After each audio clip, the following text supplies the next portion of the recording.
ਧਿਰਾਂ ਦੇ ਵਿੱਚ ਤੇ ਨਵੀਨ ਸਿੰਘ ਦੇ ਮਾਮਲਾ ਜਿਹੜਾ ਉਹ ਨਾ ਬਣੇ, ਕਿਉਂਕਿ ਸੱਟ ਤੇ ਲੱਗੀ ਆ ਨਾ। ਕੁਛ ਮੀਡੀਆ ਰਿਪੋਰਟਸ ਕਹਿ ਰਹੀਆਂ ਸੀਗੀਆਂ ਕਿ ਲੱਤ ਟੁੱਟ ਗਈ ਆ, ਕੁਛ ਮੀਡੀਆ ਰਿਪੋਰਟਸ ਕਹਿ ਰਹੀਆਂ ਸੀਗੀਆਂ ਕਿ ਫ੍ਰੈਕਚਰ ਮਤਲਬ ਕਿ ਹੈ ਪਰ ਇੰਨਾ ਨਹੀਂ ਹੈ। ਕੁਛ ਕਹਿ ਰਹੇ ਸੀ ਲੱਤ ਨਹੀਂ ਟੁੱਟੀ, ਉਸ ਤਰ੍ਹਾਂ ਜਿੱਦਾਂ ਮਾਰਕੁੱਟ ਦੇ ਨਾਲ ਕੋਈ ਸੱਟ ਲੱਗ ਜਾਂਦੀ ਹੈ, ਇਸ ਤਰ੍ਹਾਂ ਵਾ। ਤਾਂ ਅੱਜ ਪੁਲਿਸ ਨੇ FIR ਦਰਜ ਕਰ ਲਈ ਆ, ANI ਦੀ ਖਬਰ ਸੀਗੀ। ਤਾਂ ਅੱਜ ਆਫੀਸ਼ੀਅਲੀ ਨਵੀਨ ਸਿੰਘ ਦੀ ਗ੍ਰਿਫਤਾਰੀ ਪੈ ਗਈ। ਮਾਜਰਾ ਇਹ ਆ, ਮਤਲਬ ਕਿ ਜਿਵੇਂ ਤੁਸੀਂ ਦੇਖਿਆ ਹੋਣਾ ਕੱਲ ਵੀ ਨਿਹੰਗ ਸਿੰਘ ਜਾਂ ਇਹਨਾਂ ਦੀਆਂ ਜਥੇਬੰਦੀਆਂ ਦੇ ਜਿਹੜੇ ਮੋਹਰੀ ਜਾਂ ਜਥੇਦਾਰ ਨੇ ਜਿਹੜੇ, ਉਹ ਕਹਿ ਰਹੇ ਸੀਗੇ ਕਿ ਕੰਪਰੋਮਾਈਜ਼ ਹੋ ਜਾਏਗਾ, ਉਹਨਾਂ ਦੇ ਵਿੱਚੋਂ ਰਾਜਾ ਰਾਜ ਸਿੰਘ ਵੀ ਸ਼ਾਮਲ ਸਨ। ਪਰ ਮੇਰੇ ਖਿਆਲ ਦੇ ਨਾਲ ਜੋ ਕੰਪਰੋਮਾਈਜ਼ ਦੀ ਯਤਨਸ਼ੀਲਤਾ ਸੀਗੀ ਉਹ ਨਿਕਰੇ ਨਹੀਂ, ਚਿਰ ਚੜੀ, ਉਹ ਪੂਰਨ ਨਹੀਂ ਹੋਈ। ਸੋ ਲਿਹਾਜ਼ਾ ਪੁਲਿਸ ਨੇ ਮਾਮਲਾ ਦਰਜ ਕਰ ਲਿਆ। ਤਾਂ ਹੁਣ ਮਾਮਲਾ ਕਿਹੜੀ ਧਾਰਾ ਦੇ ਤਹਿਤ ਦਰਜ ਕੀਤਾ, ਮੇਰੇ ਖਿਆਲ ਦੇ ਨਾਲ ਕੱਲ੍ਹ ਨੂੰ ਸਾਫ਼ ਹੋਊਗਾ, ਕਿਉਂਕਿ FIR ਦੀ ਕਾਪੀ ਕਿਸੇ ਨੇ ਵੀ ਨਹੀਂ ਪਾਈ। ANI ਤੁਹਾਨੂੰ ਪਤਾ ਹੀ ਹੈ, ਜਿਸ ਤਰ੍ਹਾਂ ਦੀ ਨਿਊਜ਼ ਏਜੰਸੀ ਹੈ, ਉਹ ਸਿੱਧਾ ਇੱਕ ਤਰ੍ਹਾਂ ਨਾਲ ਕਹਿ ਲਓ ਕਿ ਬ੍ਰੇਕ ਕਰਦੇ ਨੇ ਨਿਊਜ਼ ਨੂੰ, ਪਰ ਬਹੁਤ ਸ਼ਾਰਟ ਦੇ ਵਿੱਚ ਕਰਦੇ ਨੇ। ਕਈ ਵਾਰ ਤਫਸੀਲ ਜਿਹੜੀ ਉਹ ਪੂਰੀ ਹੁੰਦੀ ਹੈ, ਕਈ ਵਾਰ ਬਿਲਕੁਲ ਸ਼ਾਰਟ ਦੇ ਵਿੱਚ ਹੀ ਉਹ ਨਿਊਜ਼ ਨੂੰ ਫਲੈਸ਼ ਕਰਦੇ ਆ। ਤਾਂ ਬੜਾ ਸਵੇਰੇ ਪਤਾ ਲੱਗੇਗਾ ਕਿ ਕਿਹੜੀ ਧਾਰਾ ਲੱਗੀ ਆ, 24, 25 ਆ ਜਾਂ 26 ਆ ਜਾਂ ਕੋਈ ਹੋਰ ਧਾਰਾ ਲੱਗੀ ਹੈ। ਸੋ ਸਵੇਰ ਤੱਕ ਇੰਤਜ਼ਾਰ ਕਰਨਾ ਪਵੇਗਾ। ਦੂਜੀ ਚੀਜ਼ ਜਿਹੜੀ ਹੈ ਕਿ ਦੇਖੋ, ਇਹ ਮਾਮਲਾ ਤੁਹਾਨੂੰ ਪਤਾ ਹੀ ਹੈ ਕਿ ਕੱਲ ਜਿਸ ਤਰੀਕੇ ਨਾਲ ਵਿਗੜ ਗਿਆ ਸੀਗਾ, ਮਾਮਲਾ ਇਸ ਗੱਲੋਂ ਵਿਗੜ ਗਿਆ ਸੀਗਾ ਕਿਉਂਕਿ ਨਵੀਨ ਸਿੰਘ ਹਰਿਆਣੇ ਤੋਂ ਸੀ। ਮਾਮਲਾ ਇਸ ਕਰਕੇ ਵੀ ਅੱਜ ਜ਼ਿਆਦਾ ਵਿਗੜ ਗਿਆ ਕਿਉਂਕਿ ਰਾਤੋਂ ਰਾਤ ਤੁਸੀਂ ਦੇਖਦੇ ਹੋਵੋਗੇ ਕਿ ਟ੍ਰੈਂਡ ਬਦਲ ਜਾਂਦੇ ਨੇ ਸੋਸ਼ਲ ਮੀਡੀਆ ਤੇ। ਬਹੁਤ ਸਾਰੇ ਮੁੱਦੇ ਜਿਹੜੇ ਆ ਉਹ ਅਚਨਚੇਤੀ ਉੱਠ ਪੈਂਦੇ ਨੇ, ਅਚਨਚੇਤੀ ਬੈਠ ਜਾਂਦੇ ਨੇ। ਤਾਂ ਇਸ ਮੁੱਦੇ 'ਚ ਕੀ ਸੀਗਾ ਕਿ ਸਾਂਝੇ ਰੂਪ ਦੇ ਵਿੱਚ ਹਰਿਆਣੇ ਅਤੇ ਜੇ ਪੰਜਾਬ ਤੋਂ ਇਲਾਵਾ ਦੇਖੀਏ ਤਾਂ ਜਿਹੜੀ ਸਿੱਖ ਕੌਮਿਊਨਿਟੀ ਹੈ ਚਾਹੇ ਕਿਤੇ ਵੀ ਬੈਠੀ ਹੈ, ਉਹਨਾਂ ਦੇ ਵਿੱਚ ਇੱਕ ਗੱਲ ਨੂੰ ਲੈ ਕੇ ਰੋਸ ਸੀ ਸਾਂਝੇ ਤੌਰ ਤੇ। ਉਹ ਇਹ ਸੀ ਕਿ ਭਾਈ ਜੋ ਤੁਸੀਂ ਆਹ ਤਗਮਾ ਲਾ ਦਿੱਤਾ ਉਹਦੇ ਤੇ, ਮੁੰਡੇ ਤੇ, ਠੀਕ ਆ, ਝਗੜਾ ਕਿਸੇ ਗੱਲ ਤੋਂ ਵੀ ਹੋਇਆ, ਚਾਹੇ ਮੁਰਗੇ ਤੋਂ ਆਇਆ ਚਾਹੇ ਬੀੜੀ ਤੋਂ ਆਇਆ, ਮਾਰ ਕੁਟਾਈ ਕੋਈ ਵੀ ਆਪਾਂ ਕਹਾਂਗੇ ਕਿ ਜਾਇਜ਼ ਨਹੀਂ ਹੈ, ਉਹ ਤੇ ਹੈ। ਪਰ ਉਹ ਕਹਿੰਦੇ ਆ ਕਿ ਝਗੜੇ ਦੀ ਜਗ੍ਹਾ ਤੇ ਤੁਸੀਂ ਜਿਸ ਤਰ੍ਹਾਂ ਪੇਸ਼ ਕਰ ਦਿੱਤਾ ਕਿ ਇਹ ਨਕਲੀ ਨਿਹੰਗ ਆ, ਰਾਜਾ ਰਾਜ ਸਿੰਘ ਨੇ ਤੇ ਉੱਥੇ ਪੱਤਰਕਾਰਾਂ ਦੇ ਸਾਹਮਣੇ ਕਹਿ ਦਿੱਤਾ ਸੀ ਇਹੋ ਜਿਹੇ ਕੁੱਤੇ ਬੰਦੇ ਅਸੀਂ ਹੋਰ ਵੀ ਐਕਸਪੋਜ਼ ਕਰਾਂਗੇ, ਇਹ ਸਾਨੂੰ ਬਦਨਾਮ ਕਰਦੇ ਆ, ਇਹਦੇ ਅਸੀਂ ਡਾਂਸ ਫੇਰੀ ਹੈ ਵਗੈਰਾ ਵਗੈਰਾ, ਕਾਫੀ ਤੱਤੇ ਬੋਲ ਸਨ ਉਹਨਾਂ ਦੇ। ਤਾਂ ਕਹਿਣ ਦਾ ਮਤਲਬ ਇਹੋ ਆ ਕਿ ਇਹ ਇੱਕ ਇਸ਼ੂ ਬਣ ਗਿਆ, ਮੁੱਦਾ ਬਣ ਗਿਆ ਕਿ ਭਾਈ ਤੁਸੀਂ ਕਕਾਰਾਂ ਦੀ ਬੇਅਦਬੀ ਕਿਉਂ ਕੀਤੀ ਆ ਉਹਦੇ। ਉਹ ਠੀਕ ਆ, ਮੁਲਜ਼ਮ ਸੀਗਾ, ਕਿਸੇ ਮਾਮਲੇ ਦੇ ਵਿੱਚ ਗੁਨਾਹ ਹੋ ਗਿਆ, ਤੁਸੀਂ ਪੁਲਿਸ ਨੂੰ ਦਿੰਦੇ, ਕੰਪਲੇਂਟ ਕਰਦੇ, ਜਥੇਬੰਦੀਆਂ ਆਪਣੇ ਪੱਧਰ ਤੇ ਫੈਸਲਾ ਲੈਂਦੀਆਂ, ਤੁਸੀਂ ਉਹਦਾ ਚੋਲਾ ਵੀ ਲਵਾ ਦਿੱਤਾ, ਬਾਣਾ ਵੀ ਲਵਾ ਦਿੱਤਾ, ਤੁਸੀਂ ਉਹਦੇ ਕਕਾਰ ਵੀ ਲੋਹਾ ਦਿੱਤੇ, ਉਹਦੇ 'ਚ ਲੱਖਾ ਸਿਧਾਣਾ ਵੀ ਟਰੋਲ ਹੋ ਗਿਆ ਕਿਉਂਕਿ ਲੱਖਾ ਸਿਧਾਣਾ ਵੀ ਮੌਕੇ ਤੇ ਮੌਜੂਦ ਸੀ। ਸੋ ਇਹ ਚੀਜ਼ਾਂ ਜਿਹੜੀਆਂ ਜਦੋਂ ਉਲਟ ਗਈਆਂ ਤਾਂ ਰਾਜਾ ਰਾਜ ਸਿੰਘ ਅਚਾਨਕ ਫਿਰ ਬੈਕ ਫੁੱਟ ਤੇ ਆਏ। ਉਹਨਾਂ ਨੇ ਇਸ ਚੀਜ਼ ਨੂੰ ਰਿਅਲਾਈਜ਼ ਕੀਤਾ ਕਿ ਬਹੁਤ ਬਈ ਮਾੜੀ ਗੱਲ ਆ।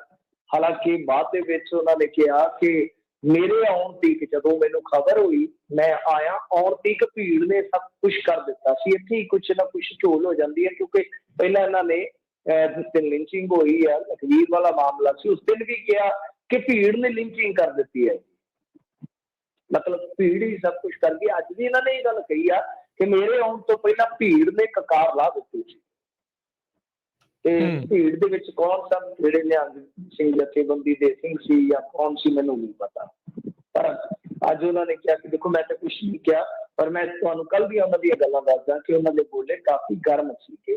ਖੈਰ ਜੋ ਵੀ ਹੈ, ਤਾਂ ਅੱਜ ਇਹਨਾਂ ਨੇ ਰਿਅਲਾਈਜ਼ ਕੀਤਾ ਵਾ, ਮੇਰੇ ਖਿਆਲ ਦੇ ਨਾਲ ਮਾਫੀ ਵੀ ਮੰਗੀ ਆ ਕਿ ਚੀਜ਼ਾਂ ਗਲਤ ਹੋਈਆਂ। ਇੱਥੋਂ ਤੱਕ ਕਿਹਾ ਕਿ ਜੋ ਵੀ ਪੰਥ ਸਜ਼ਾ ਲਾਏਗਾ ਮੈਂ ਭੁਗਤਣ ਵਾਸਤੇ ਤਿਆਰ ਹਾਂ।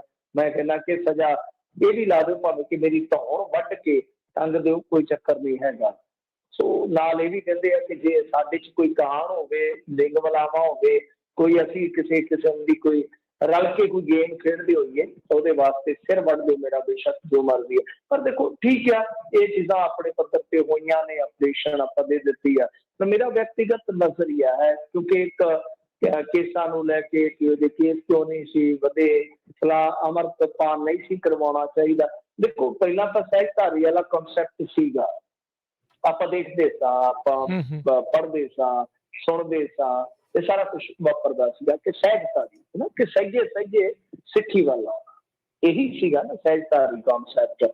ਪਰ ਅੱਜ ਦੀ ਤਾਰੀਖ 'ਚ ਦੇਖੋ, ਮੇਰੇ ਪਿੰਡ ਵੀ ਨਾ ਬਹੁਤ ਵੱਡਾ ਗੁਰਦੁਆਰਾ ਸਾਹਿਬ ਆ, ਬਹੁਤ ਸੰਗਤ ਦੂਰੋਂ ਆਉਂਦੀ ਆ, ਮੈਂ ਅਕਸਰ ਦੇਖਦਾ ਇੱਥੇ ਅੰਮ੍ਰਿਤਪਾਨ ਕਰਾਇਆ ਜਾਂਦਾ ਮੇਰੇ ਪਿੰਡ ਦੇ ਵਿੱਚ, ਤੇ ਉੱਥੇ ਮੈਂ ਦੇਖਦਾ ਹੁੰਦਾ ਕਈ ਵਾਰ ਨਾ ਜਿਹੜੇ ਪ੍ਰਾਣੀ ਨੇ ਉਹ ਜਦੋਂ ਗੁਰੂ ਸਾਹਿਬ ਦੇ ਨਾਲ ਪਰਨ ਕਰਕੇ ਅੰਮ੍ਰਿਤਪਾਨ ਲੈਂਦੇ ਨੇ, ਅੰਮ੍ਰਿਤਪਾਨ ਕਰਦੇ ਨੇ, ਉਹ ਮਤਲਬ ਕਿ ਕਈ ਵਾਰ ਸਾਡੇ ਵਾਂਗੂ ਹੁੰਦੇ ਰੋਡੇ ਘੋਡੇ ਤਾਂ ਪਰਨਾ ਬੰਨਿਆ ਹੁੰਦਾ, ਦਾੜੀ ਕਈ ਵਾਰ ਮਸ਼ੀਨ ਲੱਗੀ ਹੁੰਦੀ ਆ ਉਸੇ ਤਰ੍ਹਾਂ, ਪਰ ਗਾਤਰਾ ਪਾਇਆ ਹੁੰਦਾ, ਮਤਲਬ ਕਿ ਉਹ ਗੁਰਸਿੱਖੀ ਦਾ ਸਫ਼ਰ ਸ਼ੁਰੂ ਕਰ ਦਿੰਦੇ। ਤਾਂ ਇਹ ਚੀਜ਼ ਜਿਹੜੀ ਆ ਉਹ ਇੱਕ ਕਹਿ ਲਓ ਕਿ ਇਸ ਵੇਲੇ ਡਿਬੇਟੇਬਲ ਹੋ ਗਈ, ਇਹ ਬਹਿਸਯੋਗ ਹੋ ਗਈ ਕਿ ਹਾਂ ਭਾਈ ਇਹ ਚੀਜ਼ ਚੱਲਣੀ ਚਾਹੀਦੀ ਹੈ ਜਾਂ ਨਹੀਂ। ਚਲੋ ਉਹ ਤਾਂ ਫੈਸਲਾ ਲੈਣਾ ਸਿੱਖਾਂ ਦੇ ਵਿੱਚ ਜਿਹੜੇ ਸਿਆਣੇ ਲੋਕ ਬੈਠੇ ਆ, ਪਰ ਕਹਿੰਦੇ ਆ ਕਿ ਉਹ ਦੇਖੋ ਮੁੰਡਾ ਜਿਹੜਾ ਸੀਗਾ ਪਰਪੱਕ ਸੀਗਾ, ਠੀਕ ਹੈ ਉਹਨੂੰ ਪੰਜਾਬੀ ਨਹੀਂ ਸੀ ਆਉਂਦੀ, ਇਸ ਕਰਕੇ ਗੁਰਬਾਣੀ ਦਾ ਇੰਨਾ ਗਿਆਤਾ ਨਹੀਂ ਸੀਗਾ, ਪਰ ਸੇਵਾ ਭਾਵ ਵਾਲੇ ਪਾਸਿਓਂ ਠੀਕ ਸੀ। ਪਰ ਉਹਦੇ ਉਲਟ ਵੀ ਕੁਝ ਵੀਡੀਓ ਆਈਆਂ ਨੇ ਜਿਹਦੇ 'ਚ ਕਿਹਾ ਜਾ ਰਿਹਾ ਕਿ ਇਹ ਮੁੰਡਾ ਜਿਹੜਾ ਕਾਫੀ ਗਰਮ ਸੁਭਾਅ ਦਾ ਸੀ ਤੇ ਇਹਨੇ 2-4 ਮੌਕਿਆਂ ਤੇ ਮਤਲਬ ਕਿ ਕਹਿ ਲਓ ਕੁੱਟਮਾਰ ਵੀ ਕੀਤੀ ਹੈ, ਅਲੱਗ-ਅਲੱਗ ਜਿੱਦਾਂ ਦੀ ਤੁਹਾਨੂੰ ਪਤਾ ਹੀ ਰਾਏ ਆਉਂਦੀ। ਪਰ ਮੇਰੇ ਖਿਆਲ ਦੇ ਨਾਲ ਇੱਕ ਚੀਜ਼ ਜਿਹੜੀ ਹੈ ਨਾ ਨਿਹੰਗ ਸਿੰਘ ਜਥੇਬੰਦੀਆਂ ਨੂੰ ਵੇਖਣੀ ਪਵੇਗੀ ਕਿ ਆਮ ਤੌਰ ਤੇ ਕੀ ਹੁੰਦਾ ਹੈ ਕਿ ਜਦੋਂ ਵੀ ਕਿਤੇ ਜ਼ਰੂਰਤ ਹੁੰਦੀ ਆ, ਆਮ ਹੀ ਇਹ ਕਿਸੇ ਨੂੰ ਲਾ ਲੈਂਦੇ ਆ, ਕਿਹਾ ਜਾ ਭਾਈ ਸੇਵਾ ਕਰ, ਅੰਮ੍ਰਿਤਪਾਨ ਨਾ ਵੀ ਕੀਤਾ ਹੋਵੇ ਤਦ ਵੀ ਮਤਲਬ ਕਿ ਜ਼ਰੂਰਤ ਹੁੰਦੀ ਹੈ ਜਦੋਂ ਬੰਦੇ ਦੀ। ਇੱਕ ਤਾਂ ਇਹ ਚੀਜ਼ ਵੇਖਣੀ ਪਵੇਗੀ ਕਿ ਕਿਸੇ ਵੀ ਅਣਜਾਣ ਬੰਦੇ ਨੂੰ ਤਾਂ ਇਹ ਲਾਉਣ ਤੋਂ ਪਹਿਲਾਂ ਤੁਸੀਂ ਦੇਖੋ ਤੁਹਾਡੇ ਸਾਹਮਣੇ ਬਹੁਤ ਵੱਡਾ ਸਬਕ ਹੈ। ਦੂਜੀ ਚੀਜ਼ ਜਿਹੜੀ ਮੈਂ ਕਹਿਣ ਜਾ ਰਿਹਾ ਵਾਂ ਕਿ ਅੱਜ ਰਾਜਾ ਰਾਜ ਸਿੰਘ ਜਿਸ ਐਕਸਪੀਰੀਅੰਸ ਚੋਂ ਗੁਜ਼ਰੇ ਨੇ, ਜਿਸ ਤਜਰਬੇ ਚੋਂ ਗੁਜ਼ਰੇ ਆ, ਉਹਨਾਂ ਨੂੰ ਤੇ ਇੱਕ ਸਾਡਾ ਜਿਹੜਾ ਪੰਜਾਬੀ ਮੀਡੀਆ, ਜਿਹੜਾ ਸ਼ੁਰਲੀਬਾਜ਼ ਮੀਡੀਆ, ਇਹਨਾਂ ਦੋਨਾਂ ਨੂੰ ਜਾਂ ਜਿਹੜੇ ਹੋਰ ਇਸ ਤਰ੍ਹਾਂ ਦੇ ਖਿਆਲ ਰੱਖਦੇ ਆ, ਉਹਨਾਂ ਨੂੰ ਇੱਕ ਚੀਜ਼ ਸਮਝ ਲੈਣੀ ਚਾਹੀਦੀ ਆ ਕਿ ਸਹਿਜਤਾ ਦੇ ਨਾਲ ਚੱਲੋ, ਇੰਤਜ਼ਾਰ ਕਰ ਲਓ, ਕੋਈ ਯਾਰ ਅੰਨੀ ਨਹੀਂ ਮੱਛੀ ਹੈ। ਜੋ ਰਾਜਾ ਰਾਜ ਸਿੰਘ ਹੋਰੀ ਇੱਕ ਫੰਡਾ ਰੱਖਦੇ ਨੇ ਕਿ ਤੱਤ ਫੱਟ ਫੈਸਲਾ, ਤਾਂ ਤੁਸੀਂ ਦੇਖ ਲਓ ਕਿ ਤੱਤ ਫੱਟ ਫੈਸਲੇ ਦਾ ਹੀ ਰਿਜ਼ਲਟ ਆ, ਜੋ ਆਪਾਂ ਕਹਿੰਦੇ ਆ ਨਾ ਕਿ ਫੈਸਲਾ ਆਨ ਦਾ ਸਪੌਟ, ਬਸ ਜੋ ਲੱਗਦਾ ਬਸ ਉਸ ਹਿਸਾਬ ਦੇ ਨਾਲ ਨਹੀਂ। ਕਈ ਵਾਰ ਚੀਜ਼ਾਂ ਕਿਸੇ ਨੂੰ ਪੱਖ ਰੱਖਣ ਦਾ ਮੌਕਾ ਦੇਵੋਗੇ ਤਾਂ ਕਈ ਵਾਰ ਚੀਜ਼ਾਂ ਜਿਹੜੀਆਂ ਉਹ ਉਲਟ ਚਲੇ ਜਾਂਦੀਆਂ ਨੇ ਜੋ ਬੋਲੀਆਂ ਜਾ ਰਹੀਆਂ ਹੁੰਦੀਆਂ। ਤਾਂ ਮਤਲਬ ਸਹਿਜਤਾ ਦੇ ਨਾਲ ਚੱਲੋ ਤੇ ਇਸ ਤਰ੍ਹਾਂ ਨਾ ਕਰੋ ਕਿ ਤੁਹਾਨੂੰ ਫੇਰ ਪਛਤਾਵਾ ਹੋਣਾ ਪਵੇ। ਉਹੀ ਮੀਡੀਆਦਾਰੇ ਜਿਨ੍ਹਾਂ ਨੇ ਕੱਲ ਇਹਨੂੰ ਨਕਲੀ ਨਿਹੰਗ ਕਿਹਾ, ਨੌਜਵਾਨ ਨੂੰ RSS ਦਾ ਬੰਦਾ ਤੱਕ ਕਿਹਾ, ਸ਼ਰਾਰਤੀ ਤੱਤ ਕਿਹਾ, ਗੜਬੜੀ ਕਰਨ ਆਇਆ ਕਿਹਾ, ਪਤਾ ਨਹੀਂ ਕਿਆ ਕਿਆ ਟੈਗ ਲਾਏ, ਮੁੜ ਕੇ ਉਹੀ ਨਾ ਵੀਡੀਓ ਪਾ ਕੇ ਆਪ ਸੱਚੇ ਹੋ ਰਹੇ ਸੀਗੇ ਕਿ ਇਹ ਇਸ ਤਰ੍ਹਾਂ ਹੋਇਆ ਜੀ, ਉਹਦੇ ਹੱਕ ਦੇ ਵਿੱਚ ਇੱਥੋਂ ਆਵਾਜ਼ ਉੱਠੀ ਹੈ। ਸੋ ਗੱਲ ਇਹ ਹੈ ਕਿ ਸਹਿਜਤਾ ਦੇ ਨਾਲ ਸਾਰੇ ਐਵੀਡੈਂਸ, ਸਾਰੇ ਤੱਥ ਜੋ ਵੀ ਘਟਨਾਕ੍ਰਮ ਨਾਲ ਜੁੜੇ ਹੁੰਦੇ ਆ ਪਹਿਲਾਂ ਕਲੈਕਟ ਕਰੋ, ਫਿਰ ਉਹਨਾਂ ਨੂੰ ਆਪਣੇ ਹਿਸਾਬ ਦੇ ਨਾਲ ਭਾਈ ਦੇਖ ਲਓ, ਘੋਖ ਲਓ, ਉਸ ਤੋਂ ਬਾਅਦ ਕੋਈ ਦਿਲ ਨਾ ਕਰੋ। ਤਾਂ ਹੀ ਕਹਿੰਦੇ ਆ। ਤਾਂ ਮੇਰੇ ਖਿਆਲ ਦੇ ਨਾਲ ਨਿਹੰਗ ਰਾਜਾ ਰਾਜ ਸਿੰਘ ਸ਼ਾਇਦ ਹੁਣ ਇਸ ਚੀਜ਼ ਨੂੰ ਹੋਰ ਵੀ ਤਜਰਬੇ ਦੇ ਨਾਲ ਲੈਣਗੇ ਕਿ ਜੋ ਆਪਾਂ ਕਹਿੰਦੇ ਵੀ ਹੁੰਦੇ ਜਿਵੇਂ ਕਿ ਹੋਛੇਪਣ ਦੇ ਵਿੱਚ ਹਮੇਸ਼ਾ ਕਈ ਵਾਰ ਗਲਤੀ ਹੋਣ ਦੀ ਸੰਭਾਵਨਾ ਬਣੀ ਰਹਿੰਦੀ ਆ, ਤਾਂ ਉਹ ਕੰਮ ਜਿਹੜਾ ਉਹ ਮੀਡੀਆ ਨੂੰ ਵੀ ਛੱਡਣਾ ਪਏਗਾ। ਤੇ ਇੱਥੇ ਜੋ ਨਿਹੰਗ ਸਿੰਘ ਜਥੇਬੰਦੀਆਂ ਬੈਠੀਆਂ ਉਹਨਾਂ ਨੂੰ ਵੀ ਵੇਖਣਾ ਪਏਗਾ ਕਿ ਹੁਣ ਜ਼ਿਆਦੀ ਗੜਬੜੀ ਦੀ ਉੱਥੇ ਕੋਈ ਗੁੰਜਾਇਸ਼ ਬਚਦੀ ਨਹੀਂ ਜੇ ਵਾਕਿਆ ਅੰਦੋਲਨ ਨੂੰ ਕਿਸੇ ਪਾਸੇ ਕਰਨਾ ਵਾ। ਜੀ ਜੀ। ਅਗਲੀ ਮਿੰਟ ਜੀ ਗੱਲ ਕਰੀਏ ਪੰਜਾਬੀ ਦੇ ਉੱਤੇ ਇੱਕ ਹੋਰ ਵਾਰ ਸਿਆਸਤ ਵੀ ਪੱਬਾਂ ਭਾਰ ਹੋਈ ਆ, ਮੈਨੂੰ ਲੱਗਦਾ CBSE ਵਿੱਚੋਂ ਕੱਢ ਦਿੱਤੀ। ਹਾਂਜੀ, ਉਹੀ ਮਾਮਲਾ ਜੀ, ਸਿਆਸਤ ਇਹਦੇ ਵਿੱਚ ਪੂਰਾ ਵਿਰੋਧ ਕਰ ਰਹੀ ਆ। CM ਚੰਨੀ ਸਾਹਿਬ ਜਿਹੜੇ ਆ ਚਰਨਜੀਤ ਸਿੰਘ ਜੀ, ਉਹਨਾਂ ਨੇ ਵੀ ਇਸ ਗੱਲ ਦੀ ਵਿਰੋਧਤਾ ਕੀਤੀ ਹੈ, ਮੁਖਾਲਫਤ ਕੀਤੀ ਹੈ। ਡਾਕਟਰ ਚੀਮਾ ਸਾਹਿਬ ਜਿਹੜੇ ਅਕਾਲੀ ਦਲ ਬਾਦਲ ਦੇ ਲੀਡਰ ਨੇ, ਉਹਨਾਂ ਨੇ ਵੀ ਮੁਖਾਲਫਤ ਕੀਤੀ ਆ। ਸੋ ਚਫੇਰਿਓਂ ਮੁਖਾਲਫਤ ਹੋ ਰਹੀ ਹੈ ਇਸ ਚੀਜ਼ ਦੀ, ਬਹੁਤ ਜੰਮ ਕੇ ਮੁਖਾਲਫਤ ਹੋ ਰਹੀ ਹੈ। ਦੇਖੋ, ਚਾਹੇ ਅਕਾਲੀ ਹੋਣ ਚਾਹੇ ਕਾਂਗਰਸੀ ਹੋਣ, ਉਹ ਸਾਰੇ ਹੀ ਕਰ ਰਹੇ ਨੇ ਕਿ CBSE ਨੇ 10ਵੀਂ ਤੇ 12ਵੀਂ ਦੇ ਵਿੱਚ ਜੋ ਪੰਜਾਬੀ ਦਾ ਜ਼ਰੂਰੀ ਵਿਸ਼ਾ ਹੁੰਦਾ ਉਹਨੂੰ ਸੂਚੀ ਚੋਂ ਬਾਹਰ ਕਰ ਦਿੱਤਾ। ਜਿਸ ਕਿਸੇ ਸਰੋਤੇ ਨੂੰ ਨਾ ਪਤਾ ਹੋਵੇ ਤਾਂ ਉਹ ਨੋਟ ਕਰ ਲਵੇ ਕਿ ਰੌਲਾ ਕੀ ਹੈ ਕਿ CBSE ਬੋਰਡ ਹੈ ਜਿਹੜਾ, ਉਹਨੇ 10ਵੀਂ ਤੇ 12ਵੀਂ ਦੇ ਵਿੱਚ ਪੰਜਾਬੀ ਨੂੰ ਜ਼ਰੂਰੀ ਵਿਸ਼ਿਆਂ ਦੀ ਸੂਚੀ ਚੋਂ ਬਾਹਰ ਕਰ ਦਿੱਤਾ ਹੈ। ਤਾਂ ਇੱਕ ਵੱਡਾ ਝਟਕਾ ਕਿਉਂ ਆ? ਦੇਖੋ ਗੱਲ ਕੀ ਹੈ ਕਿ ਜੇ ਆਪਾਂ ਦੇਖੀਏ, ਇੱਕ ਤਾਂ ਸਾਡਾ ਪਿਆਰ ਜਿਹੜਾ ਪੰਜਾਬੀ ਦੇ ਨਾਲ ਬਹੁਤ ਜ਼ਿਆਦਾ ਹੁੰਦਾ ਪੰਜਾਬੀਆਂ ਦਾ।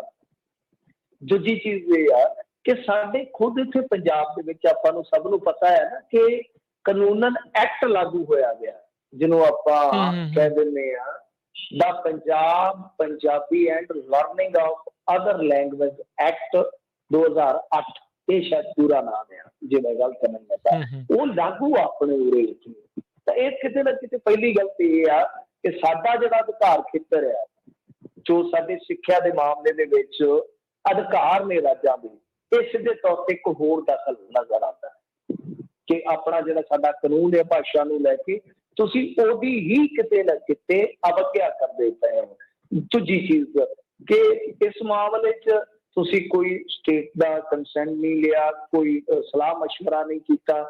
ਇੱਕ ਹੋਰ ਵੀ ਜੇ ਆਪਾਂ ਦੇਖੀਏ ਨਵੀਂ ਐਜੂਕੇਸ਼ਨ ਪਾਲਿਸੀ ਦੇ ਹਿਸਾਬ ਨਾਲ ਜੇ ਆਪਾਂ ਦੇਖੀਏ, ਤੁਹਾਨੂੰ ਯਾਦ ਹੋਣਾ ਕਾਫੀ ਰੌਲਾ ਪਿਆ ਸੀਗਾ, ਤਾਂ ਉਦੋਂ ਇਹਨਾਂ ਨੇ ਮੇਰੇ ਖਿਆਲ ਦੇ ਨਾਲ ਇਹ ਕਿਹਾ ਸੀਗਾ ਕਿ ਜੋ ਮਾਂ ਬੋਲੀ ਹੈ ਕਿਸੇ ਵੀ ਸਟੇਟ ਦੀ, ਤਾਂ ਉਹਨੂੰ ਪ੍ਰਾਇਓਰਟੀ ਹੋਏਗੀ ਸਿੱਖਿਆ ਨੀਤੀ ਦੇ ਵਿੱਚ ਦਰਜ ਹੈ। ਮੇਰੇ ਖਿਆਲ ਦੇ ਨਾਲ ਕਿਸ ਹਿਸਾਬ ਨਾਲ ਪ੍ਰੋਵੀਜ਼ਨ ਵੇਖਣੀ ਪਵੇਗੀ ਜੀ, ਤਾਂ ਲੋਕਲ ਲੈਂਗੁਏਜ ਨੂੰ ਇੱਕ ਵੱਖਰਾ ਸਥਾਨ ਦਿੱਤਾ ਗਿਆ ਉਸ ਜਿਹੜੀ ਆ ਨਵੀਂ ਪਾਲਿਸੀ ਹੈ। ਤਾਂ ਨਵੀਂ ਪਾਲਿਸੀ ਤੋਂ ਵੀ ਉਲਟਿਆ ਹੈ।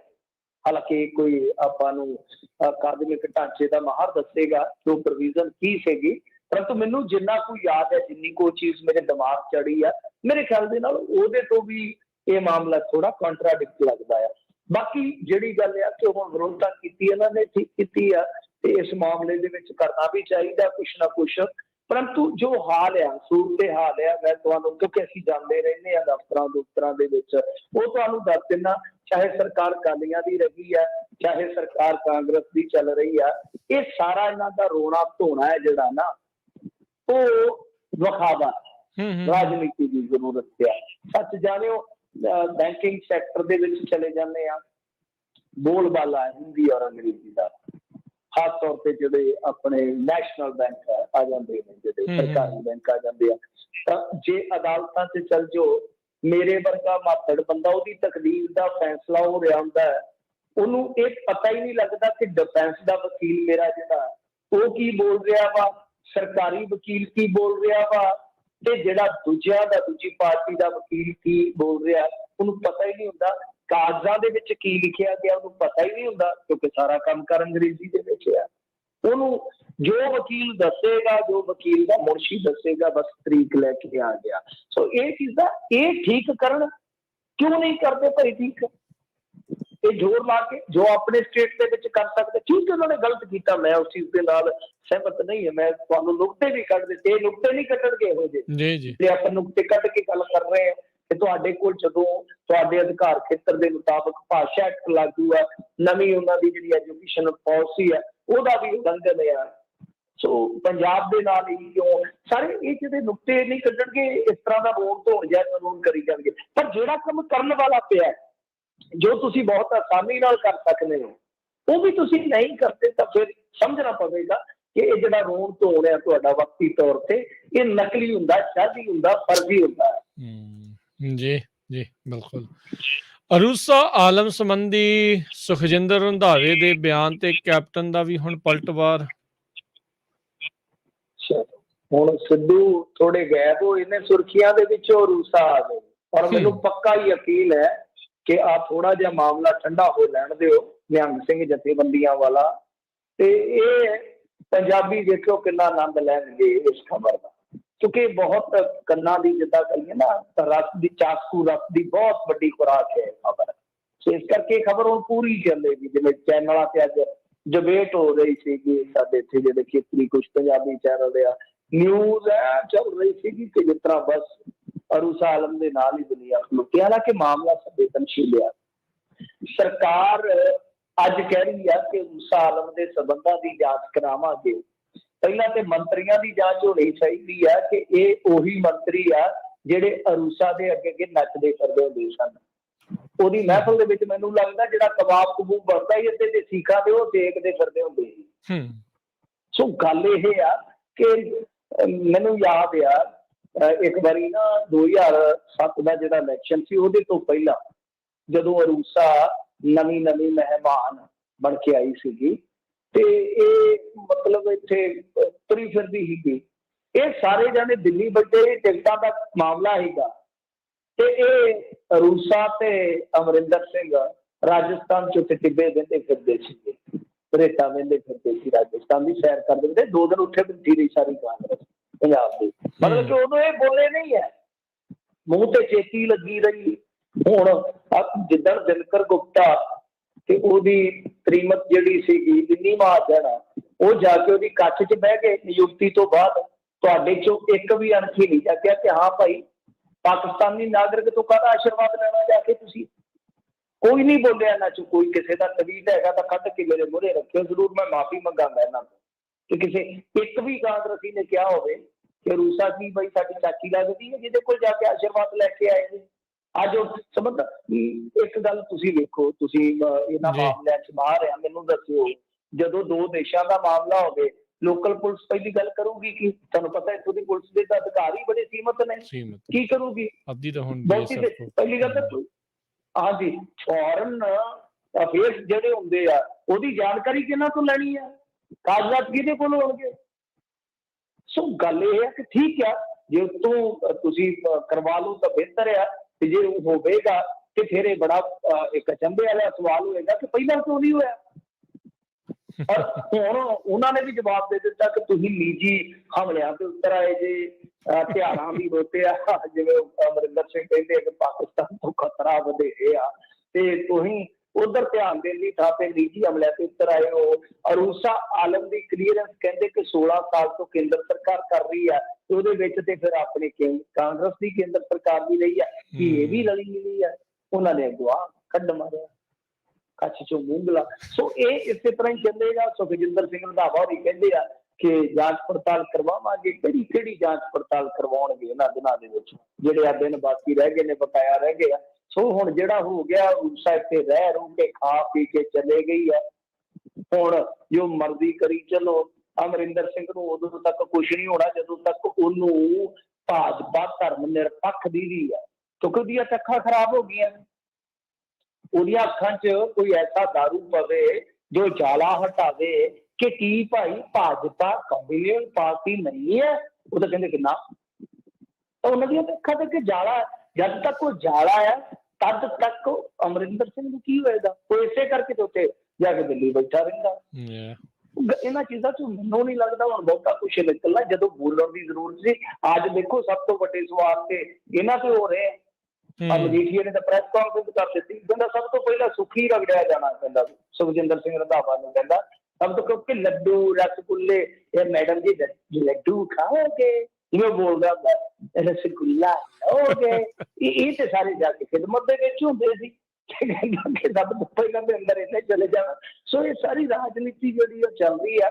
ਮੇਰੇ ਖਿਆਲ ਦੇ ਨਾਲ ਆਪਾਂ ਬਹੁਤਾ ਟਾਈਮ ਨਾ ਲਾਈਏ, ਕਿਉਂਕਿ ਇੱਥੇ ਟਾਈਮ ਹਾਲੇ ਬਹੁਤ ਲੱਗਣਾ ਮੀਡੀਆ। ਹਾਂ ਸਹੀ ਗੱਲ ਆ, ਸਹੀ ਗੱਲ ਆ। ਰਾਜਾ ਵੜਿੰਗ ਦਾ ਰਿਪੋਰਟ ਕਾਰਡ ਨਾਲ ਖੁਲਾਸਾ ਕੀ ਧਨ ਵੀ ਚਿੱਟਾ ਹੋ ਰਿਹਾ ਜੀ? ਹਾਂਜੀ, ਇਹਨੇ ਰਿਪੋਰਟ ਕਾਰਡ ਆਪਣਾ ਜਿਹੜਾ ਉਹ ਸ਼ਾਇਆ ਕਰ ਦਿੱਤਾ। ਤੁਹਾਨੂੰ ਯਾਦ ਹੈ ਮੈਂ ਇੱਕ ਗੱਲ ਕਹੀ ਸੀਗੀ ਰਾਜਾ ਵੜਿੰਗ ਬਾਰੇ, ਸੱਚੀ ਸਾਬਤ ਹੋ ਰਹੀ ਹੈ ਨਾ। ਮੈਂ ਤੁਹਾਨੂੰ ਕਿਹਾ ਸੀਗਾ ਕਿ ਰਾਜਾ ਵੜਿੰਗ ਆਪਣੇ ਆਪ ਨੂੰ ਸਾਬਤ ਕਰਨ ਲਈ ਜੀ ਜਾਨ ਲਾ ਦੇਗਾ। ਅੱਜ ਇੱਕੋ ਹੀ ਮੰਤਰੀ ਤੁਹਾਨੂੰ ਨਜ਼ਰ ਆਏਗਾ ਐਕਸ਼ਨ ਦੇ ਵਿੱਚ। ਇਹ ਲੜਾਈ ਮਤਲਬ ਕਿ ਜਿਹੜੇ ਵੱਡੇ ਘਰਾਣੇ ਆ, ਖਾਸ ਤੌਰ ਤੇ ਬਾਦਲ ਪਰਿਵਾਰ, ਕਿ ਉਹਨਾਂ ਦੇ ਨਾਲ ਲੜਾਈ ਲੜਨ ਦੇ ਵਿੱਚ ਰਾਜਾ ਵੜਿੰਗ ਹੀ ਖਰਾ ਹੈ। ਸੋ ਇਹ ਤੁਸੀਂ ਦੇਖ ਲਓ ਕਿ ਮੇਰੇ ਖਿਆਲ ਦੇ ਨਾਲ ਪੰਜਾਬ ਦੇ ਵਿੱਚ ਤੇ ਇਸ ਤਰ੍ਹਾਂ ਦੀ ਗਿਣਤੀ ਹੈ ਨਹੀਂ ਕਿ ਕੋਈ ਮੰਤਰੀ 21-22 ਦਿਨਾਂ ਬਾਅਦ ਆ ਕੇ ਆਖੇ ਕਿ ਆਹ ਚੱਕੋ ਮੇਰਾ ਰਿਪੋਰਟ ਕਾਰਡ ਹੈ। ਕੋਈ ਮੰਤਰੀ ਇਸ ਤਰ੍ਹਾਂ ਦਾ ਠੀਕ ਹੈ। ਮੈਂ ਤਾਂ ਮੰਨਦਾ ਕਿ ਹੈ ਤੇ ਸਿਰੇ ਦਾ ਡਰਾਮੇਬਾਜ਼ ਹੈ ਬੰਦਾ। ਨੇੜਿਓਂ ਦੇਖਿਆ ਨੇੜੇ ਮੇਰਾ ਹੈ ਹੀ ਗੁਆਂਢੀ ਹੈ, ਪਰ ਬੰਦੇ 'ਚ ਕੁਛ ਗੁਣ ਵੀ ਹੁੰਦੇ। ਮਾੜੇ ਬੰਦੇ ਵਿੱਚ ਵੀ ਕੋਈ ਗੁਣ ਚੰਗਾ ਹੋ ਜਾਂਦਾ। ਚੰਗਾ ਇਹ ਹੈ ਕਿ ਗੱਲ ਇਹ ਹੈ ਕਿ ਜੇ ਜ਼ਮੀਨ ਤੇ ਉਤਰਨਾ ਤੇ ਫਿਰ ਇਹ ਨਹੀਂ ਦੇਖਣਾ ਕਿ ਮੇਰੇ ਹੱਥਾਂ ਨੂੰ ਘੱਟਾ ਲੱਗਦਾ, ਮੈਲਾ ਲੱਗਦਾ ਹੈ। ਲਿਫਾਫੇ ਲਫੂਫੇ ਵੀ ਆਪ ਹੀ ਚੱਕਣ ਲੱਗ ਜਾਂਦਾ ਹੈ। ਸੋ ਇਸ ਤਰ੍ਹਾਂ ਦਾ ਬੰਦਾ ਆ। ਤਾਂ ਇਹਨੇ ਜਿਹੜਾ ਦੇਖੋ ਆਪਣਾ ਰੱਖਿਆ ਵਾ ਰਿਪੋਰਟ ਕਾਰਡ, ਪਹਿਲੀ ਗੱਲ ਤੇ ਨਵੀਂ ਵਰਤ ਪੈ ਰਹੀ ਆ ਆਪਣੇ ਰਾਜਨੀਤੀ 'ਚ, ਅੱਛੀ ਗੱਲ ਆ, ਸ਼ੁਭ ਸੰਕੇਤ ਆ ਕਿ ਲਓ ਭਾਈ ਮੈਂ ਆਹ ਕੁਛ ਕੀਤਾ ਜੇ। ਉਹਦੇ 'ਚ ਇਹਨੇ ਦੱਸਿਆ ਉਹ ਦੇਖਣਾ ਆਪਾਂ ਆ, ਵੈਰੀਫਾਈਡ ਆਪਾਂ ਕਰਨਾ ਆ ਜਾਂ ਲੋਕਾਂ ਨੇ ਵੇਖਣਾ ਕਿ ਕੀ ਉਹ ਚੀਜ਼ਾਂ ਸੱਚੀਆਂ ਨੇ। ਉਹਨਾਂ ਨੇ ਅੰਕੜੇ ਰੱਖ ਦਿੱਤੇ ਆ, ਉਹ ਵੈਰੀਫਾਈਡ ਕਿੱਦਾਂ ਹੋਏਗਾ ਕਿ ਤੁਸੀਂ RTI ਪਾ ਲਓ ਜਾਂ ਹੋਰ ਕਿਸੇ ਸੋਰਸ ਦੇ ਜ਼ਰੀਏ ਕਾਗਜ਼ਾਤ ਕਢਾ ਲਓ ਜਿਹਨੂੰ ਵੀ ਸ਼ੱਕ ਲੱਗਦਾ। ਇਹਨਾਂ ਨੇ ਕਿਹਾ ਕਿ ਵੇਖੋ ਭਾਈ ਇਹਨਾਂ 3-4 ਹਫ਼ਤਿਆਂ ਦੇ ਵਿੱਚ ਆਪਾਂ ਧੁੱਕੀ ਕਿਸ ਤਰ੍ਹਾਂ ਮਿਲੀ ਜੇ 258 ਬੱਸਾਂ ਜ਼ਬਤ ਕੀਤੀਆਂ ਨੇ, ਰੋਜ਼ਾਨਾ ਆਮਦਨ ਜਿਹੜੀ ਆ ਉਹ ਤਕਰੀਬਨ ਅਸੀਂ ਵਧਾ ਦਿੱਤੀ ਹੈ 53 ਲੱਖ। ਸੋ ਇਸ ਤਰ੍ਹਾਂ ਦੀਆਂ ਉਹਨਾਂ ਨੇ ਗੱਲਾਂ ਕੀਤੀਆਂ। ਆਉਣ ਵਾਲੇ ਦਿਨਾਂ 'ਚ ਵਾਅਦੇ ਕੀਤੇ ਆ ਕਿ ਆਪਾਂ ਕੱਚੇ ਕਾਮਿਆਂ ਨੂੰ ਪੱਕੇ ਕਰ ਦੂੰਗੇ, ਨਵੀਆਂ ਜੌਬਸ ਕੱਢਾਂਗੇ। ਇਸ ਤੋਂ ਇਲਾਵਾ GM ਜਿਹੜੇ ਹੁੰਦੇ ਨੇ ਉਹਨਾਂ ਨੂੰ ਕਿਹਾ ਗਿਆ ਕਿ ਤੁਸੀਂ ਬੱਸ ਅੱਡੇ ਦੇ ਦਾਇਰੇ 'ਚ ਅੱਧਾ ਕਿਲੋਮੀਟਰ ਦੇ ਅੰਦਰ ਜਾ ਕੇ ਖੁਦ ਚੈਕਿੰਗ ਕਰ ਸਕਦੇ, ਕਿਉਂਕਿ ਆਪਾਂ ਵੇਖਿਆ ਨਾ ਕਿ ਬੱਸ ਅੱਡਿਆਂ ਦੇ ਬਾਹਰੋਂ ਬਹੁਤ ਸਾਰੀਆਂ ਨਜਾਇਜ਼ ਬੱਸਾਂ ਚੱਲਦੀਆਂ। ਹਾਲਾਂਕਿ ਨਜਾਇਜ਼ ਬੱਸਾਂ ਅੱਜ ਵੀ ਚੱਲਦੀਆਂ ਪੰਜਾਬ 'ਚ, ਮੈਂ ਦਾਅਵੇ ਨਾਲ ਕਹਿਣਾ, ਕਿਉਂਕਿ ਰਿਪੋਰਟ ਆਈ ਸੀ ਪਿਛਲੇ ਦਿਨ, ਮੈਂ ਕੋਟ ਵੀ ਕੀਤੀ ਸੀਗੀ RTI ਦੀ ਕਿ 100 ਬੱਸਾਂ ਤਾਂ ਅੰਮ੍ਰਿਤਸਰ ਤੋਂ ਚੱਲ ਰਹੀਆਂ ਨੇ, ਜਲੰਧਰ ਤੋਂ ਕਿੰਨੀਆਂ ਨੇ, ਪਟਿਆਲੇ ਤੋਂ ਕਿੰਨੀਆਂ ਨੇ, ਉਹਦਾ ਕੋਈ ਅੰਤ ਹੀ ਨਹੀਂ ਹੈ। ਤਾਂ ਮੇਰਾ ਉਹ ਵੱਡੀ ਲੜਾਈ ਹੈ, ਲੜਨੀ ਪਵੇਗੀ ਰਾਜਾ ਵੜਿੰਗ ਨੂੰ। ਨਾਲ ਰਾਜਾ ਵੜਿੰਗ ਨੇ ਇਹ ਵੀ ਗੱਲ ਕਹੀ ਸੀਗੀ ਕਿ ਦੇਖੋ 2 ਬੱਸਾਂ ਅਸੀਂ ਆਪਣੇ, ਮਤਲਬ 2 ਟਰਾਂਸਪੋਰਟਰ ਜਿਹੜੇ ਆਪਣੇ ਆ ਸਾਡੇ ਕਾਂਗਰਸੀਆਂ ਦੇ, ਤੇ ਇਹਨਾਂ ਦਾ ਵੀ ਕਿਤੇ ਨਾ ਕਿਤੇ ਚਲਾਨ ਕੀਤਾ ਹੈ। ਸਭ ਤੋਂ ਵੱਡੀ ਗੱਲ ਜਿਹੜੀ ਕੁੰਡੀ ਵਾਲੀ ਗੱਲ ਆ, ਉਹਨਾਂ ਨੇ ਜਿਹੜਾ ਦੋਸ਼ ਲਾਇਆ, ਦੇਖੋ ਕਾਫੀ ਕਹਿ ਲਓ ਕਿ ਚਰਚਾ ਮੰਗਦਾ ਜਾਂ ਇੱਧਰ ਥੋੜੀ ਜਿਹੀ ਤਵੱਜੋ ਮੰਗਦਾ, ਜਰਾ ਦਿਓ ਤਵੱਜੋ ਜੀ, ਜਿਵੇਂ ਕਹਿੰਦਾ ਨਾ ਸੱਤਾ। ਤਾਂ ਇਹ ਕਹਿੰਦਾ ਹੈ ਕਿ ਬਾਦਲ ਪਰਿਵਾਰ ਵੱਲੋਂ ਚਲਾਏ ਜਾ ਰਹੇ ਟਰਾਂਸਪੋਰਟ ਮਾਫੀਆ ਰਾਜ ਰਾਣੀ ਕਾਲੇ ਪੈਸੇ ਨੂੰ ਵੀ ਵਾਇਟ ਕੀਤਾ ਜਾ ਰਿਹਾ ਸੀਗਾ। ਮੈਂ ਅਖਬਾਰ ਦੀ ਜੋ ਕਹਿ ਲਓ ਕਿ ਡੱਬੀ ਹੈ ਖਬਰ ਦੇ ਵਿੱਚ ਉਹ ਪੜ੍ਹ ਰਿਹਾ, ਉਹ ਕੋਟ ਕਰ ਰਿਹਾ। ਪੰਜਾਬ ਦੀ ਸੱਤਾ ਵਿੱਚ ਰਹਿਣ ਦੌਰਾਨ ਕੇਵਲ ਮਾਫੀਆ, ਰੇਤ ਮਾਫੀਆ, ਸ਼ਰਾਬ ਮਾਫੀਆ ਤੇ ਹੋਰ ਮਾਫੀਆ ਤੋਂ ਆਉਣ ਵਾਲੇ ਮੋਟੇ ਪੈਸੇ ਨੂੰ ਟਰਾਂਸਪੋਰਟ ਦੇ ਵਪਾਰ ਰਾਹੀਂ ਵਾਇਟ ਕੀਤਾ ਜਾ ਰਿਹਾ ਸੀ। ਇਸ ਤੇ ਵੀ ਸਾਡੀ ਨਜ਼ਰ ਲੱਗੀ ਹੋਈ ਹੈ, ਮਤਲਬ ਕਿ ਰਾਜਾ ਵੜਿੰਗ ਨੇ ਇਹ ਸਾਰੀ ਗੱਲ ਕਹੀ ਆ। ਹੁਣ ਦੇਖੋ ਗੱਲ ਇਹ ਆ ਕਿ ਇਹ ਮਾਮਲਾ ਨਾ ਜਿਹੜਾ ਛੋਟਾ ਨਹੀਂ ਹੈ, ਛੋਟਾ ਨਹੀਂ ਹੈ। ਬਹੁਤ ਵੱਡੇ ਜਿਹੜੇ ਧੰਨਾ ਸੇਠ ਨੇ, ਮੈਂ ਕਿਸੇ ਦਾ ਨਾਮ ਨਹੀਂ ਲੈਂਦਾ, ਜਿਹੜੇ ਵੀ ਰਸੂਖਦਾਰ ਬਿਜ਼ਨਸਮੈਨ ਆ, ਚਾਹੇ ABC ਕੋਈ ਵੀ ਆ, ਉਹਨਾਂ ਨੇ ਪੈਟਰੋਲ ਪੰਪ ਵੀ ਖੋਲੇ ਆ, ਟਰਾਂਸਪੋਰਟਾਂ ਵੀ ਉਹਨਾਂ ਦੀਆਂ, ਖੇਤੀ ਦਾ ਕੰਮ ਵੀ, ਮਤਲਬ ਕਿ ਇਸ ਤਰ੍ਹਾਂ ਦਾ ਕੰਮ ਜਿਹੜਾ ਉਹ ਸਾਰਾ ਚੱਲਦਾ ਹੈ, ਆਪਾਂ ਨੂੰ ਪਤਾ। ਔਰ ਨੋਟਬੰਦੀ ਦੇ ਦੌਰਾਨ ਇਹ 2-3 ਵਸੀਲੇ ਸੀ, ਜਿਵੇਂ ਪੈਟਰੋਲ ਪੰਪ, ਟਰਾਂਸਪੋਰਟੇਸ਼ਨ। ਵੈਸੇ ਪਹਿਲਾਂ ਕੁਝ ਸਮਾਂ ਪਹਿਲਾਂ ਮੋਦੀ ਸਾਹਿਬ ਨੇ ਚਲੋ ਇਹ ਕੰਮ ਚੰਗਾ ਕੀਤਾ, ਫਿਲਮਾਂ ਰਾਹੀਂ ਬਹੁਤ ਪੈਸਾ ਪੰਜਾਬ ਦੇ ਵਿੱਚ ਬਲੈਕ ਤੋਂ ਵਾਈਟ ਹੋਇਆ, ਹਿੰਦੀ ਫਿਲਮਾਂ 'ਚ ਵੀ ਬਹੁਤ ਹੋਇਆ। ਸੋ ਇਹ 3-4 ਮੋਟੇ ਵਸੀਲੇ ਸਨ, ਤਾਂ ਨੋਟਬੰਦੀ 'ਚ 2 ਮੋਟੇ ਵਸੀਲੇ ਵਰਤੇ ਗਏ। ਹੁਣ ਜੇ ਰਾਜਾ ਵੜਿੰਗ ਨੂੰ ਇਹ ਲੱਗਦਾ ਭਾਈ ਤੈਨੂੰ ਰੋਕਿਆ ਕਿਹਨੇ, ਅੱਗੇ ਵਧੋ, ਜਿਵੇਂ ਕਹਿੰਦੇ ਨਹੀਂ ਹੁੰਦੇ ਤੁਮ ਆਗੇ ਵਧੋ ਹਮ ਤੁਹਾਡੇ ਸਾਥ ਹੈ, ਫਿਲਮਾਂ 'ਚ ਨਾਰਾ ਜਿਹਾ ਲੱਗਦਾ ਹੁੰਦਾ ਨਾ ਲੀਡਰਾਂ ਬਾਰੇ। ਤਾਂ ਭਾਈ ਹੁਣ ਤੁਹਾਨੂੰ ਥੋੜਾ ਅੱਗੇ ਵਧਣਾ ਚਾਹੀਦਾ, ਚਾਹੇ ਕੋਈ ਵੀ ਟਰਾਂਸਪੋਰਟਰ ਆ। ਜੇ ਉਹਨੇ ਬਲੈਕ ਮਨੀ ਵਾਈਟ ਕੀਤੀ ਆ ਤਾਂ ਸਾਰਾ ਕੁਝ ਚਿੱਠਾ ਤਾਂ ਤੁਹਾਡੇ ਕੋਲ ਹੀ ਹੋਏਗਾ ਨਾ, ਕਿ ਕਿੰਨੀਆਂ ਬੱਸਾਂ ਸਨ, ਕਿੰਨੀ ਉਹਨਾਂ ਦੀ ਐਵਰੇਜ ਆਮਦਨ ਆ, ਕਿੰਨਾ ਉਹਨਾਂ ਨੇ ਧਨ ਬਕਾਇਆ, ਕਿੰਨਾ ਲੁਕਾਇਆ, ਸਾਰਾ ਕੁਝ ਕੱਢ ਲਓ। ਤੇ ਜਿਹੜਾ ਕੋਈ ਆਸੇ ਪਾਸੇ ਉਹਦੀ ਕਰਵਾ ਦਿਓ ਜਾਂ ਜਿਹੜੇ ਹੋਰ ਟੈਕਸ ਡਿਪਾਰਟਮੈਂਟ ਤੁਹਾਡੇ ਹੈਗੇ ਹੀ ਨੇ ਉਹਦਾ ਵੀ ਦਿਓ ਸਾਰਿਆਂ ਦੀ ਜਾਣਕਾਰੀ। ਜਿੱਥੇ ਕਿਤੇ ਕੋਈ ਬਾਹਰੋਂ ਅੰਦਰੋਂ ਆਇਆ, ਬਾਹਰ ਕੋਈ ਵਿਦੇਸ਼ ਰਾਹੀਂ ਕੋਈ ਆਇਆ, ਕਾਲਾ ਧਨ, ਚਿੱਟਾ ਧਨ, ਜੋ ਵੀ ਆਇਆ, ਸੋ ਉਹਦੀ ਸਾਰੀ ਇਨਵੈਸਟੀਗੇਸ਼ਨ ਕਰਵਾਓ। ਮੇਰੇ ਖਿਆਲ ਦੇ ਨਾਲ ਬਹੁਤ ਕੁਝ ਨਿਕਲਾਂਗਾ। ਜੀ ਜੀ ਜੀ। ਤੇ ਮਿੰਟੂ ਜੀ ਆਪਾਂ ਇੱਥੇ ਇੱਕ ਬ੍ਰੇਕ ਲੈ ਲੈਂਦੇ ਹਾਂ, ਬ੍ਰੇਕ ਤੋਂ ਬਾਅਦ ਮੁੜ ਕੇ ਸਰੋਤਿਓ ਫਿਰ ਵਾਪਸ ਹਾਜ਼ਰ ਹੁੰਦੇ ਹਾਂ ਤੇ ਤੁਹਾਡੇ ਲਵਾਂਗੇ ਆਪਾਂ ਸਵਾਲ। ਤੇ ਤੁਸੀਂ ਸਰੋਤਿਓ ਕਾਲ ਕਰ ਸਕਦੇ ਹੋ, ਨੰਬਰ ਹੈ 408-272-5200 4082725200 ਤੇ ਮਿਲਦੇ ਹਾਂ ਇੱਕ ਬ੍ਰੇਕ ਤੋਂ ਬਾਅਦ।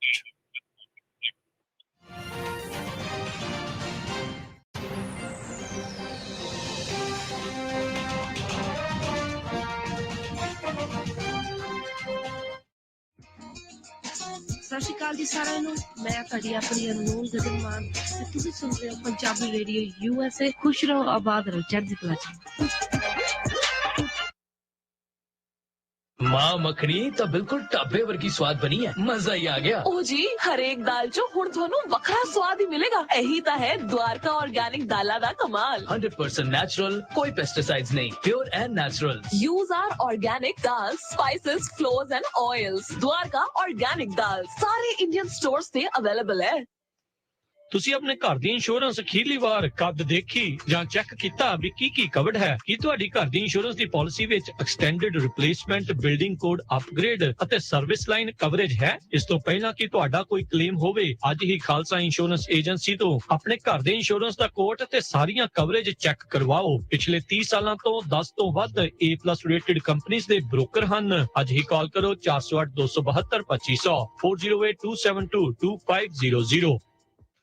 ਤੁਸੀਂ ਸੁਣ ਰਹੇ ਹੋ Punjabi radio USA।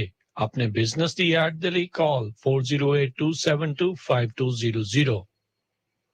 ਰੱਖਰਾ income tax ਤੇ ਇਮੀਗ੍ਰੇਸ਼ਨ ਇੱਕ ਭਰੋਸੇਮੰਦ ਨਾਮ। ਤੁਸੀਂ ਇਹਨਾਂ ਕੋਲ corporation, business, personal income tax, real estate, ਘਰ ਵੇਚਣਾ ਜਾਂ ਖਰੀਦਣਾ ਹੋਵੇ, ਲਾਈਫ ਇੰਸ਼ੋਰੈਂਸ, ਸੀਨੀਅਰ ਸਿਟੀਜ਼ਨ ਵਾਸਤੇ ਮੈਡੀਕੇਅਰ, ਇਮੀਗ੍ਰੇਸ਼ਨ ਜਿਵੇਂ family petition filing, citizenship, green card, work permit, R1 visa, I-360, adjustment of status, passport renew ਕਰਵਾਉਣਾ ਹੋਵੇ, ਇੰਡੀਆ, ਇੰਗਲੈਂਡ, ਕੈਨੇਡਾ ਦੇ ਲਈ ਵੀਜ਼ਾ ਲਗਵਾਉਣਾ ਹੋਵੇ, IRS ਦਾ ਕੋਈ ਵੀ ਮਸਲਾ ਹੋਵੇ, ਇਹ ਸਾਰੇ ਕੰਮਾਂ ਦੇ ਵਿੱਚ ਤੁਹਾਡੀ ਮਦਦ ਕਰਦੇ ਹਨ। ਟਰੱਕਿੰਗ ਦੀਆਂ ਨਵੀਆਂ ਕੰਪਨੀਆਂ ਅਤੇ ਕਾਰਪੋਰੇਸ਼ਨ ਬਣਾਉਣ ਦੇ ਵਿੱਚ ਤੁਹਾਡੀ ਮਦਦ ਕਰਦੇ ਹਨ। ਕੈਲੀਫੋਰਨੀਆ ਵਿੱਚ ਬਣੇ ਨਵੇਂ ਕਾਨੂੰਨ ਦੇ ਕਾਰਨ ਆਪਣੀ ਕਮਿਊਨਿਟੀ ਦੀ ਮਦਦ ਕਰਨ ਦੇ ਲਈ ਇਹ ਅਕਾਊਂਟਿੰਗ ਅਤੇ ਪੇਰੋਲ ਦੀਆਂ ਸੇਵਾਵਾਂ ਵੀ ਦਿੰਦੇ ਹਨ। ਵਾਮਾ ਕੇਅਰ ਹੈਲਥ ਇੰਸ਼ੋਰੈਂਸ ਵੀ ਤੁਸੀਂ ਇਹਨਾਂ ਤੋਂ ਕਰਵਾ ਸਕਦੇ ਹੋ। ਇਸ ਸਾਲ ਇੰਸ਼ੋਰੈਂਸ ਨਾ ਕਰਾਉਣ ਤੇ ਸਟੇਟ ਆਫ ਕੈਲੀਫੋਰਨੀਆ ਦੇ ਦੁਆਰਾ $695 ਦਾ ਜੁਰਮਾਨਾ ਕੀਤਾ ਜਾਵੇਗਾ। Rakhra tax and immigration, 3073 west Ashland avenue, Fresno. Call 5592439200। ਇਹਨਾਂ ਦੀ ਵੈਬਸਾਈਟ rakhratexservice.com ਤੇ ਜਾ ਕੇ ਅਪਾਇੰਟਮੈਂਟ ਬਣਾ ਸਕਦੇ ਹੋ। BLE license number 1759633, insurance license number 0Z81976। Fresno ਵਿੱਚ ਬੜੇ ਲੰਮੇ ਸਮੇਂ ਤੋਂ ਤੁਹਾਡੀ ਸੇਵਾ ਦੇ ਵਿੱਚ ਰਾਇਲ ਤਾਜ ਰੈਸਟੋਰੈਂਟ, 25 ਸਾਲ ਤੋਂ ਵੱਧ ਦੇ ਐਕਸਪੀਰੀਅੰਸ ਵਾਲੇ ਕੁੱਕ, ਮੰਗਲਵਾਰ ਤੋਂ ਐਤਵਾਰ ਤੱਕ 15 ਆਈਟਮ ਦਾ ਬਫੇ 999 ਚ 100 ਤੋਂ 1000 ਬੰਦੇ ਤੱਕ ਦੀ ਕੇਟਰਿੰਗ ਕਰਦੇ ਹਨ। ਹਰ ਤਰ੍ਹਾਂ ਦੇ ਵੈਜ, ਨਾਨ ਵੈਜ, ਰਾਇਲ ਖਾਣੇ ਦੇ ਲਈ ਯਾਦ ਰੱਖੋ royal Taj restaurant, Fresno, 6735 north first street, Fresno. ਹੋਰ ਜਾਣਕਾਰੀ ਦੀ call Sodhi 5597619641 559 761 9641। Guild immigration consultants, ਇਹਨਾਂ ਤੋਂ ਤੁਸੀਂ family petition, passport, visa, green card, citizenship, affidavit of support, reentry permit, work permit, Indian passport ਲਈ ਸਿਲੰਡਰ ਸਰਟੀਫਿਕੇਟ ਲੈਣਾ, ਰੀਨਿਊ ਕਰਵਾਉਣਾ, OCI ਕਾਰਡ, ਇੰਡੀਆ ਲਈ ਵੀਜ਼ਾ, ਪਾਸਪੋਰਟ ਸਾਈਜ਼ ਫੋਟੋਜ਼ ਤੇ ਨੋਟਰੀ ਦੀਆਂ services ਲੈ ਸਕਦੇ ਹੋ। Call Gurpreet Gill 5594122876 559 412 2876। Address 4709 Al Capitan, Suite 103, Fresno, or visit fresnoimmigration.com। ਵਿਆਹੀ ਨੂੰ 4 ਦਿਨ ਹੀ ਹੋਏ, ਦੇਖ ਨੀ ਕਿਦਾਂ ਗੱਡੀਆਂ ਝੂਟਦੀ ਫਿਰਦੀ ਏ। ਸਾਡੀ ਕਿਉਂ ਏ? ਮੈਨੂੰ ਇਹ ਗੱਡੀ ਮੂੰਹ ਵਿਖਾਈ ਤੇ ਤੇਰੇ ਭਾਈਏ ਨੇ ਲੈ ਕੇ ਦਿੱਤੀ ਏ। ਦੱਸੋ ਜੀ ਇਹਨਾਂ ਨੂੰ ਵੀ। ਇਹ ਵੀ ਹੁਣ ਤੂੰ ਹੀ ਦੱਸ ਦੇ। ਐਡੀ ਵਧੀਆ ਡੀਲ ਤੇ ਤੂੰ ਜ਼ਿੰਦਗੀ 'ਚ ਕਦੇ ਨਹੀਂ ਵੇਖੀ ਹੋਣੀ। Toyota of Clovis, number 1 dealer in valley, ਜਿਨ੍ਹਾਂ ਕੋਲੇ ਬਹੁਤ ਵੱਡੀ ਇਨਵੈਂਟਰੀ, ਪੰਜਾਬੀ ਸਟਾਫ 'ਚ ਅਸਿਸਟੈਂਟ ਮੈਨੇਜਰ ਕੈਨਵਰਕ, sales manager KK, finance manager Matt, ਬੜੇ ਹੀ ਵਧੀਆ ਤਰੀਕੇ ਨਾਲ ਤੁਹਾਨੂੰ ਹਰ ਗੱਲ ਸਮਝਾਉਂਦੇ ਨੇ। ਇਹਨਾਂ ਕੋਲੋਂ ਨਵੀਂ ਗੱਡੀ ਲੈਣ ਦੇ ਨਾਲ ਨਾਲ ਤੁਸੀਂ ਕੋਈ ਪੁਰਾਣੀ ਗੱਡੀ ਵੀ ਵੇਚਣੀ ਹੋਵੇ ਤੇ ਉਹ ਵੀ ਵੇਚ ਸਕਦੇ ਹੋ। ਤੇ ਵਧੇਰੀ ਜਾਣਕਾਰੀ ਲਈ ਸੇਲਸ ਮੈਨੇਜਰ KK ਦਾ ਨੰਬਰ ਮਿਲਾਓ 5592943142 ਯਾਨੀ 5592943142 ਤੇ assistant manager can Virk the number ਹੈ 5593133470 ਯਾਨੀ 5593133470। Toyota of Clovis, 895 West Shah Avenue, Clovis।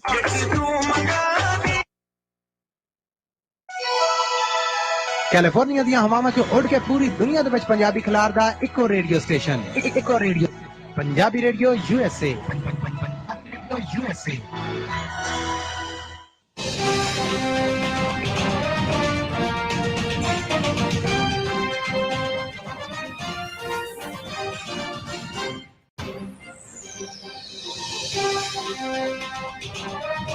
Punjabi radio USA ਸੁਣ ਰਹੇ ਸਾਰੇ ਸਰੋਤਿਆਂ ਨੂੰ ਇੱਕ ਵਾਰੀ ਫਿਰ ਨਿੱਘੀ ਜੀ ਆਇਆਂ ਨੂੰ। ਸਭ ਦਾ ਸਵਾਗਤ ਹੈ। ਇਸ ਵਕਤ ਪ੍ਰੋਗਰਾਮ ਚੱਲ ਰਿਹਾ ਜੀ ਆਪਣਾ ਇਸ ਟਾਈਮ ਖਬਰ ਤੇ ਨਜ਼ਰ। ਮਿੰਟੂ ਗੁਰਸਰੀਤ ਜੀ ਆਪਣੇ ਨਾਲ ਜੁੜੇ ਹੋਏ ਨੇ। ਮਿੰਟੂ ਜੀ, ਜੀ ਆਇਆਂ ਨੂੰ ਸਵਾਗਤ ਹੈ ਇੱਕ ਵਾਰੀ ਫਿਰ। ਸਤਿ ਸ਼੍ਰੀ ਅਕਾਲ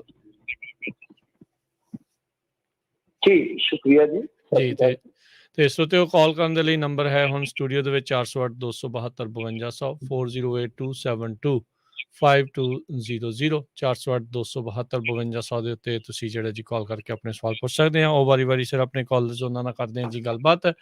ਆਪਣੇ ਅੱਜ ਦੇ ਪਹਿਲੇ ਕਾਲਰ ਆਪਣੇ ਨਾਲ ਜੁੜੇ ਨੇ ਮਨਜਿੰਦਰ ਜੀ।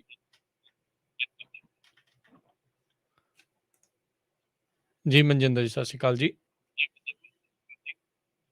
ਹਾਂਜੀ ਵੀਰ, ਮੈਂ ਪੁੱਛਣਾ ਚਾਹੁੰਦਾ ਗਾ ਆਪਣੇ ਜਿਹੜਾ ਆਰਗੈਨਿਕ ਖੇਤੀ ਲਈ ਕੋਈ ਜਿਵੇਂ ਜਾ ਰਹੇ ਆ ਆਪਣੇ ਪੰਜਾਬ ਦੇ ਲੋਕੀ ਹੈ ਨਾ, ਕਿਉਂਕਿ ਬਿਮਾਰੀਆਂ ਬਹੁਤ ਜ਼ਿਆਦਾ ਹੁਣ ਜਵਾਕਾਂ 'ਚ ਵੀ ਬਹੁਤ ਜ਼ਿਆਦਾ ਬਿਮਾਰੀਆਂ ਆ ਰਹੀਆਂ, ਛੋਟੇ 10-10 12-12 ਸਾਲ ਵਾਲੇ ਹੈ ਨਾ। ਜਾਂ ਪਾਣੀ ਦਾ ਉੱਥੇ ਗੱਲ ਵੀ ਕਰੀਦਾ ਪਾਣੀ ਬਾਰੇ, ਪਾਣੀ ਦੇ ਪੱਧਰ ਹੈ ਨਾ, ਪਾਣੀ ਖਰਾਬ ਹੋ ਰਿਹਾ ਜਾਂ ਪਾਣੀ ਨਾਲ ਥੱਲੇ ਜਾ ਰਿਹਾ, ਪਰ ਉੱਥੇ ਜੇਕਰ ਗੱਲ ਕਰਦੇ ਆ ਤਾਂ ਉਹਨਾਂ ਨੂੰ ਕੋਈ ਇਸ ਬਾਰੇ ਫਿਕਰ ਨਹੀਂ ਹੈ ਨਾ। ਤੇ ਇਸ ਬਾਰੇ ਕੋਈ ਸੈਮੀਨਾਰ ਹੋ ਰਹੇ ਆ ਜਾਂ ਕੋਈ ਇਸ ਬਾਰੇ ਲੋਕੀ ਗੌਰ ਕਰ ਰਹੇ ਆ ਜਾਂ ਇਸ ਬਾਰੇ ਦੱਸੋ। ਹਾਂਜੀ ਭਾਜੀ, ਇਹਨਾਂ 10 ਕੁ ਸਾਲਾਂ ਦੇ ਵਿੱਚ ਮਾਫ ਕਰਨਾ, ਮੈਂ 10 ਕੁ ਦਿਨ ਕਹਿ ਰਿਹਾ, 10 ਕੁ ਸਾਲਾਂ ਦੇ ਵਿੱਚ ਨਾ ਕੁਛ ਤਾਂ ਰੁਚੀ ਵਧੀ ਆ। ਬਹੁਤ ਸਾਰੇ ਨੌਜਵਾਨ ਕਿਸਾਨ ਜਿਹੜੇ ਆ ਆਰਗੈਨਿਕ ਖੇਤੀ ਵੱਲ ਮੁੜੇ ਨੇ, ਕੁਦਰਤੀ ਖੇਤੀ ਵੱਲ ਵੀ ਆ ਰਹੇ ਨੇ। ਪਰੰਤੂ ਜਿਸ ਪੱਧਰ ਦੀ ਲਹਿਰ ਜਿਹੜੀ ਹੈ ਉਹ ਉਸਰਨੀ ਚਾਹੀਦੀ ਹੈ। ਮਸਲਨ ਜੇ ਤੁਸੀਂ ਦੇਖੋਗੇ ਆਂਧਰਾ ਦੇ ਵਿੱਚ ਉਹਨਾਂ ਨੇ ਬਹੁਤ ਵੱਡਾ ਮਾਰਕੇ ਦਾ ਕੰਮ ਕੀਤਾ ਮੇਰੇ ਖਿਆਲ ਦੇ ਨਾਲ। ਤਕਰੀਬਨ ਕੁਛ ਕੁ ਸਾਲਾਂ ਦੇ ਵਿੱਚ ਹੀ ਉਹਨਾਂ ਨੇ ਨਾ 25 ਲੱਖ ਹੈਕਟੇਅਰ ਰਕਬਾ ਜਿਹੜਾ ਮੇਰੇ ਖਿਆਲ ਦੇ ਨਾਲ ਆਰਗੈਨਿਕ ਖੇਤੀ ਵਿੱਚ ਲਿਆਂਦਾ ਸੀ। ਤਾਂ ਐਸੇ ਹੀ ਆਂਬਲਾ ਮਾਰ ਕੇ ਕੋਈ ਸਾਨੂੰ ਚਮਤਕਾਰੀ ਕਹਿ ਲਓ ਕਿ ਬਦਲਾਅ ਦੀ ਜ਼ਰੂਰਤ ਆ। ਔਰ ਉਹਦੇ ਵਿੱਚ ਕੀ ਹੁੰਦਾ ਹੈ ਕਿ ਤੁਹਾਡੇ ਜਿਹੜੇ ਲੀਡਰ ਸਾਹਿਬ ਨੇ, ਜਿਵੇਂ ਕਿਸਾਨ ਜਥੇਬੰਦੀਆਂ ਦੇ, ਮੈਨੂੰ ਯਾਦ ਹੈ ਰਾਜੇਵਾਲ ਸਾਹਿਬ ਨੇ ਇੱਕ ਪੋਸਟ ਪਾ ਕੇ ਰਾਏ ਮੰਗੀ ਸੀਗੀ ਕਿ ਆਪਾਂ ਇੱਧਰ ਵਧੀਏ, ਤਾਂ ਉਸ ਤੋਂ ਬਾਅਦ ਬਸ ਇਕੱਲੀ ਪੋਸਟ ਹੀ ਰਹਿ ਗਈ, ਕਿਸੇ ਨੇ ਉਹਦੇ ਤੇ ਕੋਈ ਗੌਰ ਨਹੀਂ ਕੀਤਾ, ਨਾ ਖੁਦ ਰਾਜੇਵਾਲ ਸਾਹਿਬ ਨੇ। ਤੇ ਇਹ ਕੰਮ ਕਿਸ ਤਰ੍ਹਾਂ ਹੋਏਗਾ? ਜਾਗਰੂਕਤਾ ਹੇਠਲੇ ਪੱਧਰ ਤੇ ਕਿਸਾਨ ਤੱਕ ਲਿਜਾਣੀ ਪਵੇਗੀ। ਸਰਕਾਰ ਨੂੰ ਜਿਵੇਂ ਅੰਗਰੇਜ਼ੀ ਤੁਸੀਂ ਇੱਕ ਸ਼ਬਦ ਇਸਤੇਮਾਲ ਕਰਦੇ ਨੇ, ਇਨਸੈਂਟਿਵ ਸ਼ਾਇਦ ਕਹਿੰਦੇ ਹੋ ਤੁਸੀਂ, ਤਾਂ ਉਹ ਦੇਣੇ ਪੈਣਗੇ। ਹਾਂਜੀ, ਪਲੱਸ ਮਾਰਕੀਟ ਖੜੀ ਕਰਨੀ ਪਊਗੀ। ਮਾਰਕੀਟਿੰਗ ਬਹੁਤ ਜ਼ਰੂਰੀ ਹੁੰਦੀ ਹੈ ਕਿ ਪ੍ਰੋਡਕਟ ਬਣਾਓ ਤੁਸੀਂ ਆਪਣੇ। ਮੇਰੇ ਦੋਸਤ ਨੇ ਜੀ, ਉਹ ਕਰਦੇ ਨੇ ਕੁਦਰਤੀ ਖੇਤੀ ਦਾ ਫਾਰਮ, ਉਹਨਾਂ ਦਾ ਮੈਂ ਜਾਣਾ, ਉਹਨਾਂ ਕੋਲੇ ਪਹਿਲਾਂ ਪੇਸ਼ੇ ਤੋਂ ਵਕਾਲਤ ਕਰਦੇ ਸਨ, ਭਰਿਆ ਭਰਾਇਆ ਕੀਤਾ ਉਹਨਾਂ ਨੇ, ਛੱਡਿਆ, ਕੁਦਰਤ ਬੰਨੀ ਮੁੜੇ। ਤੇ ਉਹਨਾਂ ਦੀ ਜਿਹੜੀ ਮੇਰੇ ਖਿਆਲ ਦੇ ਨਾਲ ਇਸ ਟਾਈਮ ਜਿੰਨੀ ਜ਼ਮੀਨ ਹੈ ਉਹਦੇ 'ਚ ਉਹਨਾਂ ਨੇ 20-25 ਕਿੱਲੇ ਕੁਦਰਤੀ ਖੇਤੀ ਅੱਗੇ ਆਉਂਦੀ ਆ। ਤੇ ਉਹ ਆਪ ਹੀ ਸਭ ਕੁਝ ਤਿਆਰ ਕਰਦੇ ਨੇ, ਆਪਣੇ ਫਾਰਮ ਹਾਊਸ ਦੇ ਵਿੱਚ ਆਪ ਹੀ ਵੇਚਦੇ ਨੇ, ਸੇਲ ਕਰਦੇ। ਤਾਂ ਬਹੁਤ ਵਧੀਆ ਕੰਮ ਹੈ ਉਹਨਾਂ ਦਾ। ਸੋ ਇਹ ਸਾਰਾ ਕੁਝ ਹੈ ਜਿਹੜਾ, ਜੇ ਆਪਾਂ ਦੇਖੀਏ ਤਾਂ ਵੱਡੇ ਪੱਧਰ ਤੇ ਲਿਜਾਣ ਵਾਸਤੇ ਸਰਕਾਰ ਦੇ ਸਹਿਯੋਗ ਦੀ, ਯਾਨੀ ਜਿਹਨੂੰ ਆਪਾਂ ਨੀਤੀ ਕਹਿੰਦੇ ਹਾਂ, ਪਾਲਿਸੀ ਮੇਕਿੰਗ ਜਿਹਨੂੰ ਆਪਾਂ ਕਹਿੰਦੇ ਹਾਂ, ਉਹਦੀ ਬਹੁਤ ਜ਼ਰੂਰਤ ਹੈ ਜੀ। ਥੈਂਕ ਯੂ ਜੀ। ਸੋ ਬਿਲਕੁਲ ਇਕੱਲਾ ਇਹੀ ਨਹੀਂ, ਲੋਕਾਂ ਦਾ ਵੀ ਸਾਥ ਇਹਦੇ ਵਿੱਚ ਮਿੰਟੂ ਜੀ ਪੂਰਾ ਜਿਹੜਾ ਉਹ ਚਾਹੀਦਾ ਆ, ਕਿਉਂਕਿ ਜਿਹੜਾ ਇਹ ਵਾਲਾ ਥੋੜ੍ਹੀਆਂ ਮਹਿੰਗੀਆਂ ਹੋਣੀਆਂ ਚੀਜ਼ਾਂ, ਪਰ ਉਹ ਫਿਰ ਖਰੀਦਣੀਆਂ ਪੈਣੀਆਂ। ਥੋੜਾ ਜਿਹਾ ਮਦਦ ਜਿਹੜੀ ਉਹ ਆਪਾਂ ਨੂੰ ਇੱਕ ਦੂਜੇ ਦੀ ਨਾਲ ਜਿਹੜੀ ਉਸ ਦੇ ਵਿੱਚ ਕਰਨੀਆਂ ਪੈਣੀਆਂ। ਸੁਰਿੰਦਰ ਗਿੱਲ ਜੀ। ਜੀ ਸੁਰਿੰਦਰ ਗਿੱਲ ਜੀ ਸਤਿ ਸ਼੍ਰੀ ਅਕਾਲ। ਹੈਲੋ। ਹਾਂਜੀ ਸੁਰਿੰਦਰ ਜੀ। ਹੈਲੋ। ਹਾਂਜੀ ਵੀਰ ਜੀ, ਮੇਰਾ ਸਾਰਿਆਂ ਨੂੰ ਸਤਿਕਾਰ ਭਰੀ ਸਤਿ ਸ਼੍ਰੀ ਅਕਾਲ ਜੀ।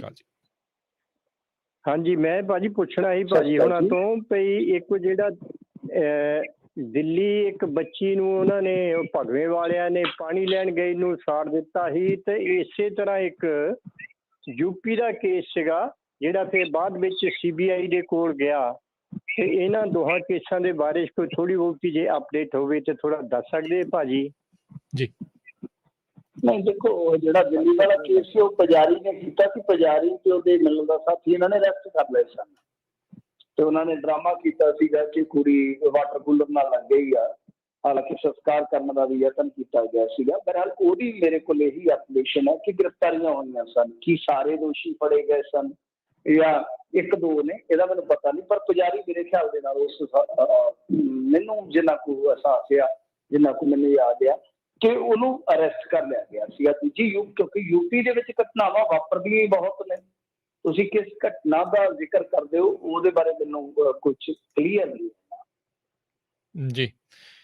ਜੀ ਤੇ ਜਿੱਦਾਂ ਤੁਸੀਂ ਕਿਹਾ, ਵਾਕਿਆ ਯੂਪੀ ਦੇ ਵਿੱਚ ਹੁਣ ਕਿਉਂਕਿ ਯੋਗੀ ਦਾ ਰਾਜ ਆ, ਉੱਥੇ ਬਹੁਤ ਜ਼ਿਆਦਾ ਇੱਦਾਂ ਦੀਆਂ ਭਿਆਨਕ ਘਟਨਾਵਾਂ ਵਾਪਰਦੀਆਂ ਹੀ ਨੇ। ਜੋਗਾ ਸਿੰਘ ਜੀ।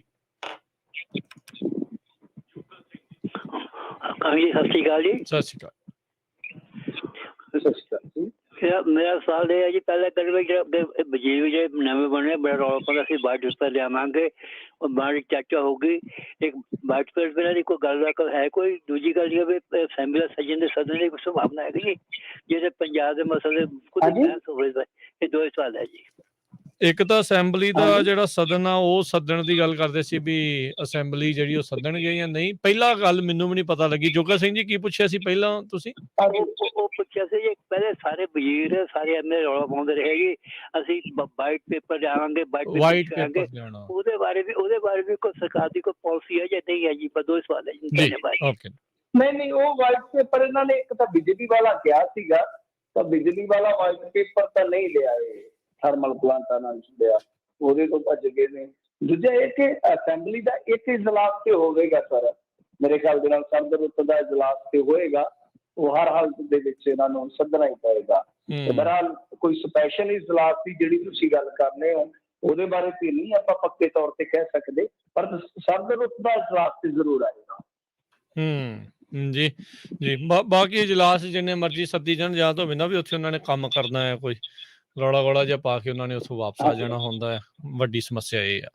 ਅਗਲੇ ਕਾਲਰ ਨੇ ਆਪਣੇ ਨਾਲ ਜਿਹੜੇ ਮੋਹਨ ਸਿੰਘ। ਸਤਿ ਸ਼੍ਰੀ ਅਕਾਲ ਜੀ। ਜੀ ਸਤਿ ਸ਼੍ਰੀ ਅਕਾਲ ਜੀ। ਸਤਿ ਸ਼੍ਰੀ ਅਕਾਲ ਜੀ। ਮੈਂ ਉਹ ਗੱਲ ਕਰਨੀ ਜੀ, ਉਹ ਜਿਹੜੇ ਦਿੱਲੀ ਬਾਰਡਰ ਦੇ ਘਟਨਾ ਘਟੀਆਂ, ਇੱਕ ਬੰਦੇ ਦੇ ਮਾਰਤਾ, ਇੱਕ ਦੀ ਸ਼ਾਇਦ ਲੱਤ ਤੋੜਤੀ ਆ, ਕੁਛ ਹੋਇਆ, ਉਹਦੇ ਵਿੱਚ ਨਿਹੰਗ ਸਿੰਘਾਂ ਜਿਹੜੀ ਭੂਮਿਕਾ ਆ, ਅਸੀਂ ਹੁਣ ਜਿਹੜੀ ਪੈਣਾ ਚਾਹੁੰਦੇ ਉਹਨਾਂ ਨੂੰ ਹੁਣ ਕਰਦੇ ਜਾਂ ਨਹੀਂ ਕਰਦੇ। ਪਰ ਗੱਲ ਅਸਲ 'ਚ ਇਹ ਆ ਵੀ ਤੁਸੀਂ ਸੋਚੋ ਵੀ ਇਹ ਘਟਨਾਵਾਂ ਦਾ ਜਿਹੜਾ ਆ ਇਹ ਪ੍ਰਭਾਵ ਕਿੱਥੇ ਪੈਣਾ ਹੈਗਾ, ਕਰ ਦੋ ਪੈਣਾ। ਇਸ ਕਰਕੇ ਇਹ ਜਿਹੜੀਆਂ ਘਟਨਾਵਾਂ ਆ ਇਹ ਬੀਜੇਪੀ ਕਰਵਾ ਰਹੀ ਆ। ਔਰ ਜਿਹੜੀ ਪਹਿਲੀ ਘਟਨਾ ਵਾਪਰੀ ਸੀ ਉਹਦੇ ਵਿੱਚ ਦੇਖੋ ਤੁਸੀਂ ਕਈ ਉਹ ਵੀ ਵੀਡੀਓ ਸਾਹਮਣੇ ਆਈਆਂ ਜਿਹਦੇ ਵਿੱਚ ਫਿਰ ਬੀਜੇਪੀ ਬੈਕ ਚਲੇ ਗਏ ਸੀ। ਇਸ ਕਰਕੇ ਉਹ ਸਾਨੂੰ ਬਹੁਤਾ ਨਹੀਂ ਕਰ ਜਾਂਦਾ ਵੀ ਨਿਹੰਗ ਸਿੰਘ ਐਂ ਕਰਦੇ ਆ, ਪਰ ਇਹਦੇ ਵਿੱਚ ਸਿੱਧਾ ਸੰਬੰਧ ਜਿਹੜਾ ਆ ਉਹ ਬੀਜੇਪੀ ਦਾ। ਸਤਿ ਸ਼੍ਰੀ ਅਕਾਲ ਜੀ। ਧੰਨਵਾਦ ਜੀ।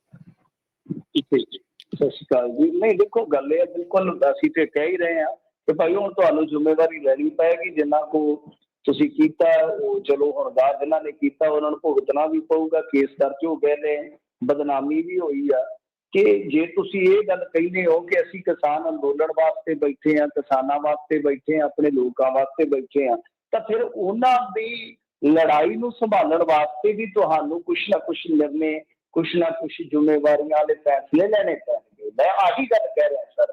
ਅਸੀਂ ਨਿਹੰਗ ਸਿੰਘ ਜਥੇਬੰਦੀਆਂ ਅਸੀਂ ਤੇ ਪਹਿਲੇ ਦਿਨ ਤੋਂ ਕਿਹਾ ਸੀਗਾ ਕਿ ਸਾਨੂੰ ਤੱਥਾਂ ਦੇ ਆਧਾਰ ਤੇ ਜੋ ਵੀ ਸੱਚ ਆ, ਸੱਚ ਨੂੰ ਸੱਚ ਕਹਿਣਾ ਚਾਹੀਦਾ, ਜਾਇਜ਼ ਨੂੰ ਜਾਇਜ਼ ਕਹਿਣਾ ਚਾਹੀਦਾ। ਕਿਉਂਕਿ ਦੇਖੋ ਆਪਾਂ ਸਾਰੇ ਇੱਥੇ ਬੈਠੇ ਹਾਂ, ਜੇ ਇਸ ਤਰ੍ਹਾਂ ਦਾ ਕੰਮ ਚੱਲੇਗਾ ਕਿ ਕੋਈ ਵੀ ਆਪਣੇ ਪੱਧਰ ਤੇ ਫੈਸਲਾ ਲੈ ਲਵੇ ਤਾਂ ਬਿਲਕੁਲ ਗੁੱਛਾਗਰਦੀ ਫੈਲ ਜਾਏਗੀ। ਔਰ ਇਹ ਸਾਰੀਆਂ ਘਟਨਾਵਾਂ ਜਿਹੜੀਆਂ ਓਵਰਆਲ ਜਿੱਦਾਂ ਤੁਸੀਂ ਕਿਹਾ ਹੀ ਆ ਕਿ ਕਿਸਾਨ ਅੰਦੋਲਨ ਨੂੰ ਪ੍ਰਭਾਵਿਤ ਕਰਦੀਆਂ, ਤਾਂ ਜਿਹੜੇ ਲੋਕ ਉੱਥੇ ਬੈਠੇ ਨੇ ਨਿਹੰਗ ਸਿੰਘ ਜਥੇਬੰਦੀਆਂ ਦੇ ਜਿਹੜੇ ਲੀਡਰ ਨੇ ਉਹਨਾਂ ਨੂੰ ਇਹ ਗੱਲ ਸਮਝ ਨਹੀਂ ਪਵੇਗੀ। ਮੈਂ ਤਾਂ ਅੱਜ ਹੁਣ ਵਾਲੀ ਗੱਲ ਖਬਰ ਦੇ ਵਿੱਚ ਵੀ ਇਹੋ ਗੱਲ ਕਹੀ ਸੀਗੀ ਕਿ ਤੁਹਾਨੂੰ ਅਹਿਸਾਸ ਹੋ ਜਾਣਾ ਚਾਹੀਦਾ ਕਿ ਤੱਤ ਫੱਟ ਓਛੇਪਣ ਦੇ ਵਿੱਚ ਕੋਈ ਫੈਸਲਾ ਲਓਗੇ ਤਾਂ ਬਹੁਤ ਪੁੱਠਾ ਜਾ ਸਕਦਾ ਹੈ। ਤਾਂ ਉਹ ਜੇ ਤੁਹਾਡੇ ਉਲਟ ਜਾ ਸਕਦਾ ਹੈ ਤਾਂ ਸੋਚੋ ਅੰਦੋਲਨ ਦੇ ਉਲਟ ਕਿੰਨਾ ਜਾ ਸਕਦਾ ਹੈ। ਤਾਂ ਬਿਲਕੁਲ ਜਾਇਜ਼ ਗੱਲ ਹੈ ਜੀ। ਮੇਰੇ ਖਿਆਲ ਦੇ ਨਾਲ ਆਉਣ ਵਾਲੇ ਦਿਨਾਂ ਦੇ ਵਿੱਚ ਇਹਦੇ ਤੇ ਗੰਭੀਰ ਵਿਚਾਰਾਂ ਹੋਣਗੀਆਂ ਔਰ ਇਹਨਾਂ ਨੂੰ ਵਿਚਾਰ ਹੀ ਨਹੀਂ ਅਮਲ ਕਰਨ ਦੀ ਜ਼ਰੂਰਤ ਹੈ, ਕਿਉਂਕਿ ਸਾਰੀ ਦੁਨੀਆ ਦੇਖ ਰਹੀ ਹੈ। ਜੀ ਅਗਲੇ ਕਾਲਰ ਸੋਹੀ। ਹਾਂਜੀ ਸਤਿ ਸ੍ਰੀ ਅਕਾਲ ਜੀ ਦੋਨੋਂ ਭਰਾਵਾਂ ਨੂੰ ਤੇ ਅਸੀਂ ਬਹੁਤ ਹਰਟ ਹੋਏ ਹਾਂ ਜਿਹੜੀ ਘਟਨਾਵਾਂ ਜਿਹੜੀਆਂ ਪੰਜਾਬ ਦੇ ਵਿੱਚ ਉਹ ਬੱਚਿਆਂ ਦੇ ਨਾਲ ਇਹਨਾਂ ਨੇ ਮਾਰ ਕੇ ਟੰਗਿਆ। ਇੱਕ ਤੇ ਵੀ 1699 ਦੇ ਸਿੱਖੀ ਦਾ ਨੀਂਹ ਪੱਥਰ ਰੱਖੀ ਗੁਰੂ ਸਾਹਿਬ ਨੇ, ਉਹ ਤਾਂ ਮਜ਼ਲੂਮਾਂ ਦੀ ਰੱਖਿਆ ਦੇ ਲਈ ਰੱਖੀ ਸੀਗੀ। ਤੇ ਇਹ ਮਜ਼ਲੂਮ ਹੀ ਸੀਗਾ, ਉਹ ਗਰੀਬ ਬੰਦਾ ਜਿਹਨੂੰ ਇਹਨਾਂ ਨੇ ਮਾਰ ਕੇ ਟੰਗਤਾ ਉੱਥੇ ਨਿਹੰਗ ਸਿੰਘਾਂ ਨੇ ਕੀਤਾ। ਇਹਨਾਂ ਨੇ ਕਰਾਇਆ ਚਾਹੇ ਜਿਹਨੇ ਮਰਜ਼ੀ, ਲੋਕ ਇਹਨਾਂ ਦੇ ਹੱਥ 'ਚ ਸੀ, ਰਾਈਟ। ਇਹਨਾਂ ਨੇ ਕੀਤਾ ਸਾਰਾ ਕੁਛ। ਤੇ ਸਾਨੂੰ ਇਹ ਹੁਣ ਸੋਚਣਾ ਪਊਗਾ। ਮੇਰੀਆਂ 10 ਨਵੰਬਰ ਨੂੰ ਟਿਕਟਾਂ ਬੁੱਕ ਸੀਗੀਆਂ, ਮੇਰੀ ਫੈਮਿਲੀ ਦੇ ਬੱਚਿਆਂ ਦੇ ਨਾਲ ਮੈਂ ਜਾ ਰਿਹਾ ਸੀ।